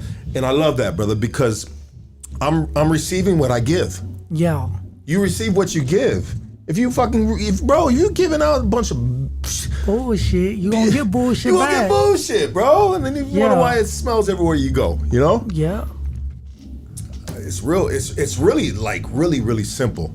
It's so super simple, It's, basic it's math. physics. It's physics. For every action, there's a reaction. There's a cause and effect. Yes. If you put in bullshit, you're gonna get bullshit. You put in positivity, you're gonna get positivity. You can't be lukewarm. You can't be hot or cold. You gotta be either or. And that's it. But like you said earlier, like we might be doing positive things, but we still got that edge to us. All the time, brother. And like you said, like some of them comments, they get to me sometimes. I'm human, you feel me? When they disrespect my family or something like that. Some people go a little too far on social 100%. media. Well, it's too far, brother. Family Yeah. got nothing to do with this. It's Yeah. me and you. It's Yeah. me and you. You know what I mean? That's it. Most definitely, boss. But man, I love the hood stocks, man. I love the energy y'all bringing, man. I've been on a lot of podcasts before. Like I've been on the prison show. I've been on a couple other ones. But I could say this, man. The hood stocks unmatched. Y'all flexing on them. Come on. Look, I gotta tell you, I look. appreciate you, my dog. In California, Hey, game right now, represent- come on. Game recognizes game. I hate when people say that shit, but I'll say it right now. You know what I mean? Yeah, It'd be like say that it. in real life, bro. It'd be like that. You know what I mean? Like you came here and you spit game. I mean, you represented very well, brother. You like 100%. Like if you were promoting an album right now, I'm gonna buy 10 of them motherfuckers right now, Come dog. on. You know what I mean? You ever sell cars? No, I don't. Okay, you be I good. actually promote a car dealership though. Yeah, 100%. I promote As you it. should. Like that's what I do with my social media. When Check you see, game, buy a car, bitch. like, hey, when y'all see me on social media, like promoting, it's because I got contracts with like car dealerships. I got contracts with attorneys. I got contracts with everybody that pays me for basically like algorithm. Like when you said to pay the bills, Yeah. that's how I pay the bills. I ain't cutting hair no more. Sometimes I throw in the promo for somebody to help somebody, but I pick wisely on who I'm gonna promote. I'm not gonna promote everybody because it's my reputation. You feel me? Some people done offered me money, go promote. No, I'm not doing that. I don't believe in that. Like the dealership that I'm promoting, they actually help people get off the lot with horrible credit, 2 repos, 3 repos, and get them approved 0 down with low monthly payments. And I'm with it. Yeah. The attorney, I didn't have multiple attorneys, immigration attorneys reach out to me, car accident attorneys. The reason I chose Kim is because she actually helps people get their citizenship. And I'm for the Mexican people, where other people might have told this Hispanic no. Kim Bruno was actually getting them their citizenship where they could stay in the country. What do you feel about ICE right now? I mean, the pressure of ICE within these communities. Like, honestly, I think the media is taking it out of proportion and they're trying to label Donald Trump a certain way, because if you study the statistics, Obama deported more people than Trump. But y'all not going to talk about that. A lot of people... I think it's the way they're doing it right now, which is being videoed. You know what I mean? Like running after people, Yeah, tackling like- them, Yeah. coming out of Penske Like trucks. you've never seen that before. So probably, maybe Obama's got higher numbers, but the way it's being seen in real time is what's driving people crazy, because it's Yeah. just kind of like not right, bro. Yeah, they're going overboard. And I think the people are going to wake up. I think it's good. I think that political consciousness is going to arise in the communities, in the Latino communities. I think they're going to wake up. And the truth is, the Latinos, the Mexicans, we don't have a leader. We don't have a voice. No. And And every you know voice... what? I've had a lot of powerful voices on you in recent times, bro. Within this year, with all the climate of politics and everything like that, and every single one of the dudes we've had in here, as Casey, bro, they've all said that we do not have a leader. Raza, Latinos, they don't have there's no leader, bro. And they also Why said- is there no leader? Why do you think there's no leader, bro? Because the leaders that we have had sold out. The leaders that we have had, they stopped the good fight. But it's a tough crowd too, bro. It's a tough crowd, and it's hard to persuade our people. It's hard. We're a Right. sleeping giant. We have the most numbers, but you have to wake them up. They're scared to get deported. We're used to working. Like, we don't want to go vote. We don't want to do nothing. If we started voting, we could get everything approved, but guess what? We don't want to do it. We're scared to do it, and it's because we're taught what to think, not how to think. We're taught as a child, work, go home, take care of your family. We're not taught about credit. We're not taught about nothing. We're just taught work. As a kid, I was cutting yards with my tios. I was taught hard work. Yeah. Guess what? After I did eat my food off my grandma's plate, guess what I had to do?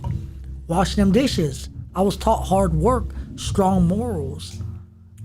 But when it comes to like politics, the Mexican people don't get involved. And when one is rising, there's always a scandal. There's always something that brings us down. And it goes back to even like with the music industry. SPM, you're a fucking chomo. Like, that was like, every time something happens great with the Mexican people, guess what happens?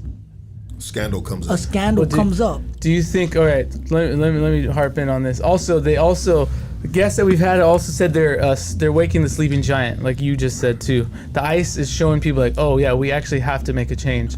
Yeah, because our people's going. I think adversity is God's greatest blessing. I think adversity, God challenges us, just tests us, and I think that in America and today's society, it's just white and black. There's no room for the Mexican man. But guess what? Like I said, the Mexican man been here. We're going to stay here. And we're going to overcome. We are going to achieve. And it's going to take this newer generation, the youth. But it takes the older generations, the ones that were really involved in the movements, or the people from the hoods, the ones that these younger generation idolize, is to say, hey, we need to speak up and use our voices. And we might get a lot of criticism. We might get a lot of hate. We might get a lot of backlash because we're preaching something different. Why are we killing each other in the streets over blue or red or what hood, when guess what? We're under attack and we need to unite. And it's just like me being out here in Cali. You got a lot of people in the media that want to stir the West and the South and create friction and beef. No, we need to unite because we're Mexican, we're Latino, we got bloods of kings and queens in our veins, and we all bleed the same. We need to rise up, we need to wake up, but we need a leader, somebody that's going to be a revolutionist. And that's what I believe. This is my opinion. This is what I think that we need. We need someone that has enough fucking balls to say, man, fuck y'all.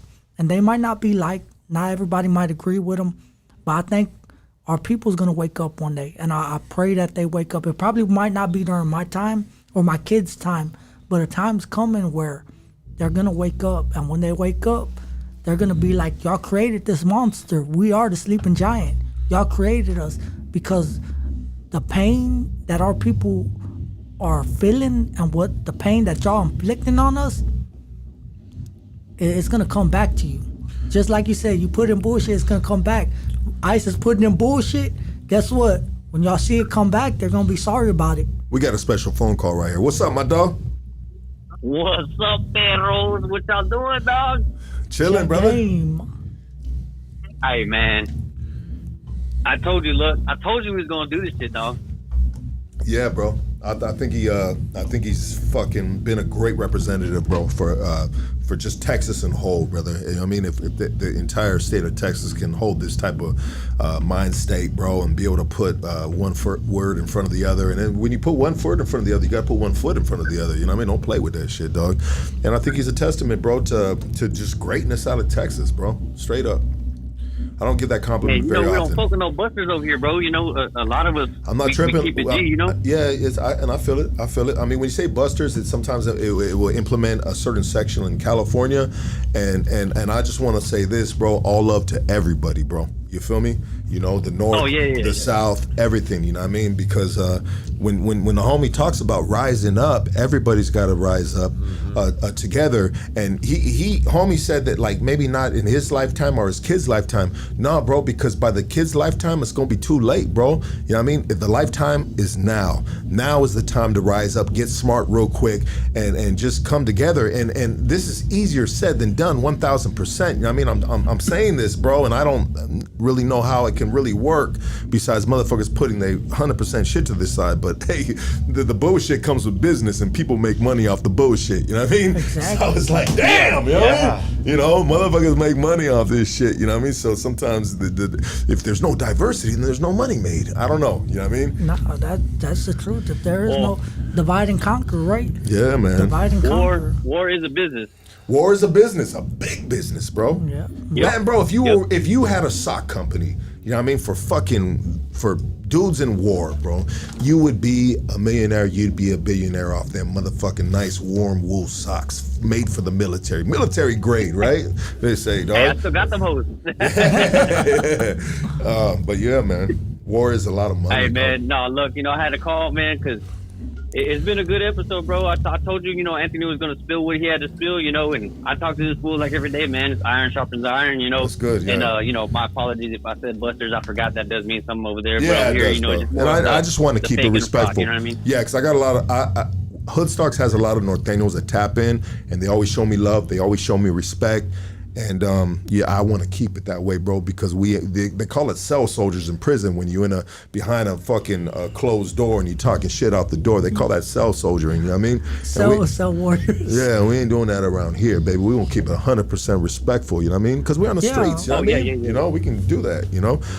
Hey, thank you for lining this shit up, my dog. Hey, let people know how they can support you, brother, real quick. Quick shout out. Oh, shit. Man, follow me at _Rod69. I do artist management. I'm also a good talent finder, man, because obviously, I be getting a lot of people out there, whether it's music. I'm also one of the reasons why Lefty Gunplay touchdown in Texas. I do a lot of background shit, but I do a lot of good business because I think that as Raza, and not only Raza, man, but, the people that don't got a shot, I don't try to charge nothing, I don't. Even though it's business, I just want people to get that next step up because at the end of the day, man, we get one life, one shot, one opportunity, man. And I could probably be that guy. Shout out to Eminem.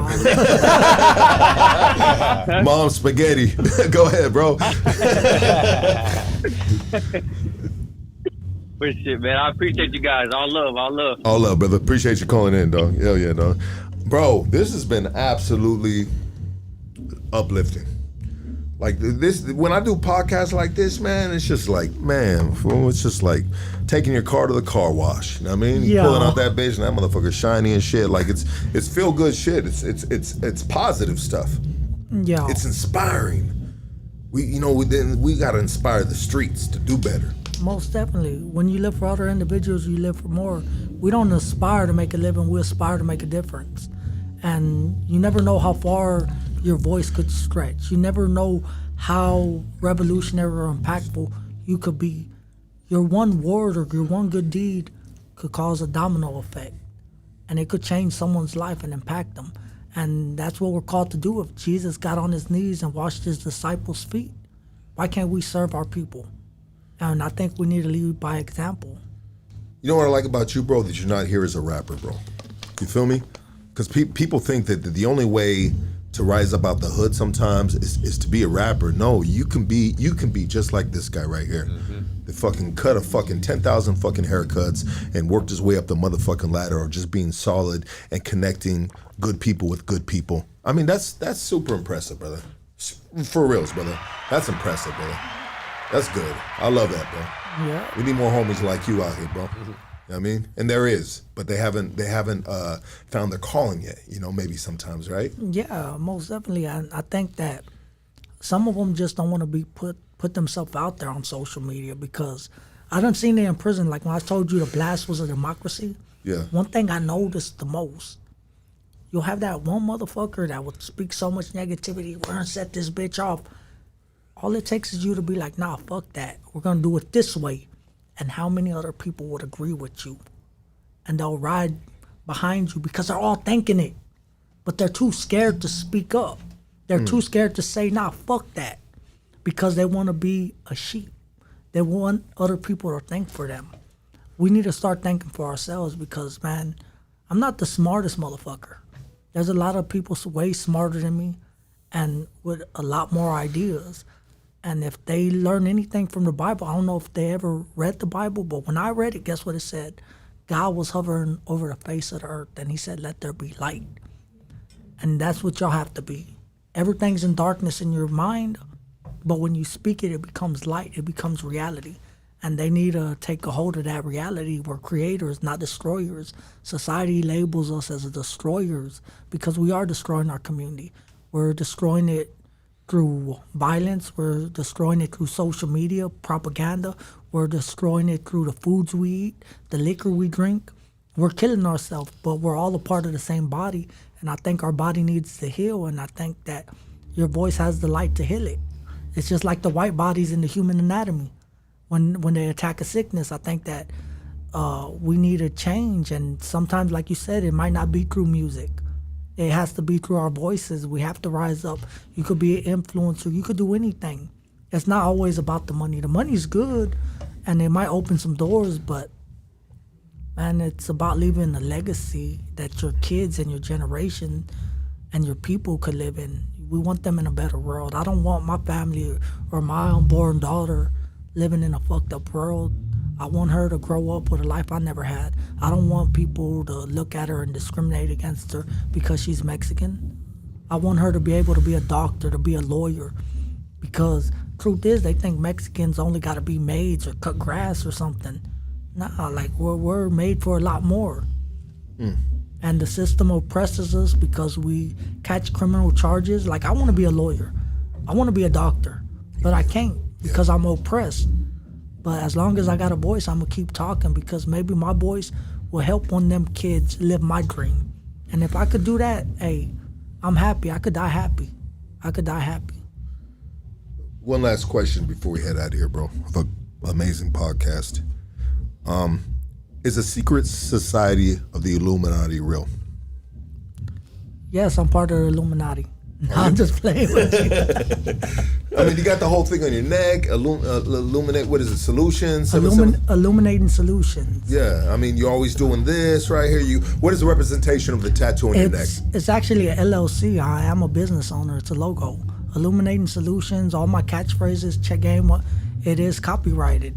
So I'm not dumb. I'm actually very educated, and I had to protect myself legally because I know if you see somebody with something you don't got, that means they're doing something you're not. What are these major corporations and franchises doing that I'm not doing? So to be great, I have to think great. I have to imitate great people. In Machiavelli the Prince, it says you have to imitate great people. Caesar imitated Alexander the Great. And guess who imitated Caesar? Napoleon. Who imitated Napoleon, Caesar, and Alexander the Great? Hitler. You have to imitate great people to be great. You have to take their ideas and revolutionize them. So I just took like what McDonald's does. I'm loving it. Check game. One thing a real gangster knows, because it's catchy. Illuminating Solutions. It's trending all over social media. Illuminati, a secret society. Guess what? I'll be the bad guy. Guess what? I've been a bad guy all my life. Call me the bad guy. I don't mind being a bad guy. But guess what? It's going to catch your attention. I don't preach positivity. And if I could spark that flame in you, where you be like, what's he doing? No, I got the message to you. It's because you have to change the narrative. You have to be revolutionary. You got to do something different. And that's where Illuminating Solution comes from. And the all-seeing eye, it just means you're awakened. I'm awake. I'm consciously awake, aware of my words, my actions and deeds. Everything I do is a calculated thought. It's like your name. I seen that it has Lucky Sun Tzu. Sun Tzu, that's The Art of War. Yeah. I actually read that book. I love that book. Read the book and too. It's a hard book to read in a sense because the way it's written. The way it's written, but it shows that you as a person, you're very strategic, tactical, and one of my favorite lines in the books is, you have to master yourself before you can master the enemy. Yeah. And it's self-mastery. And me, everything I do is just, it's calculated. It's calculated, and it's all for a purpose. And as I grow as an individual, as a man, even on social media, I don't know where God's taking me. I just feel like I'm Jonah in the Bible. Sometimes I want to rebel. He puts me back in my place. And I'm walking. And I would never expect for me to be on this podcast. I would have never thought that. But I'm here, and hopefully my message got to the right person, the right kid, someone, and it benefits them. And I'm just walking by faith, not by sight. But remember, faith without actions is dead. I could have been that person and been like, okay, the opportunity, and said no. But I know that you need action. And I'm going to do whatever God calls me to do anytime. If he tells me, hey, I need you in New York, I'm going to make the time to go to New York. If he tells me to go somewhere, I'm going to go because I could be the difference. And I'm just walking by faith. I want to thank Hood Stocks for having me out here. I want to thank Rod for making the connections. I want to thank Nate Entertainment, my management team. I want to thank Steve Mades for mentoring me, guiding me, molding me into the best version I could be, man. I don't want to let nobody down. That's my biggest fear, but I'm trying. If I fall, I'm going to get back up.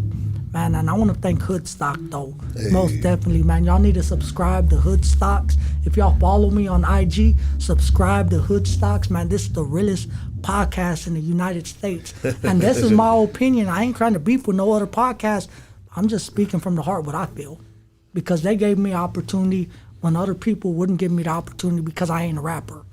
So that's why I'm saying, man, y'all go tap in with Hoodstocks. You know, you're just saying that, comparing yourself to a rapper, bro. No, you're far greater than a rapper, bro. You know what I mean? And, you know, just the message you put forward has been far greater than any rapper I think I've had on here. And I don't want to disrespect any of the rappers, bro, but let's just be real about it sometimes, you know what I mean? Mm-hmm. Sometimes maybe you guys are just coming to promote your music, you know what I mean? But when you promote the real, and I always tell the young homie rappers, bro, I said, bro, tell your story. I want to talk about music. I want to talk about my music. Nah, bro. Tell your story, and if people gravitate to your story, to your vibration, to your frequency, they get intact with that shit, hook up them jumper cables to it and start vibing with it, then they're gonna go and be like, well, let's hear what his music sounds like. Yeah. You know what I mean? Sometimes people just don't know how to really promote themselves. Then there's cats that do rap music and they don't have really a background story, so it's like, damn, it's gonna be tough. But anyways, brother, you did great. Absolutely amazing. One of my favorite podcasts this year, 100%, brother. Definitely. Man, this was super solid, and it's finally good to have a real Texas motherfucker on this podcast, bro. Like a real deal, bro. Long time. Yeah, man. And finally, and bro, and I hope you from this podcast opens the gates up with Texas. Yeah. That you motherfuckers come on through and shit and come kick it with your boy right here. You know what I mean? We're gonna just chop it up just like this. Easy work, baby. Like we in the carne asada, doggy. The backyard, homie. Yeah. Like it's easy, baby. You know what I mean? It really is. You know what I mean? Thank you so much, brother. Most definitely, boss, man. Thank Love, you for brother. having me. Yeah, It's all love, boss. Absolutely. Everybody give it up for Anthony Sanchez, baby. Yeah. We're out of here. We love you guys.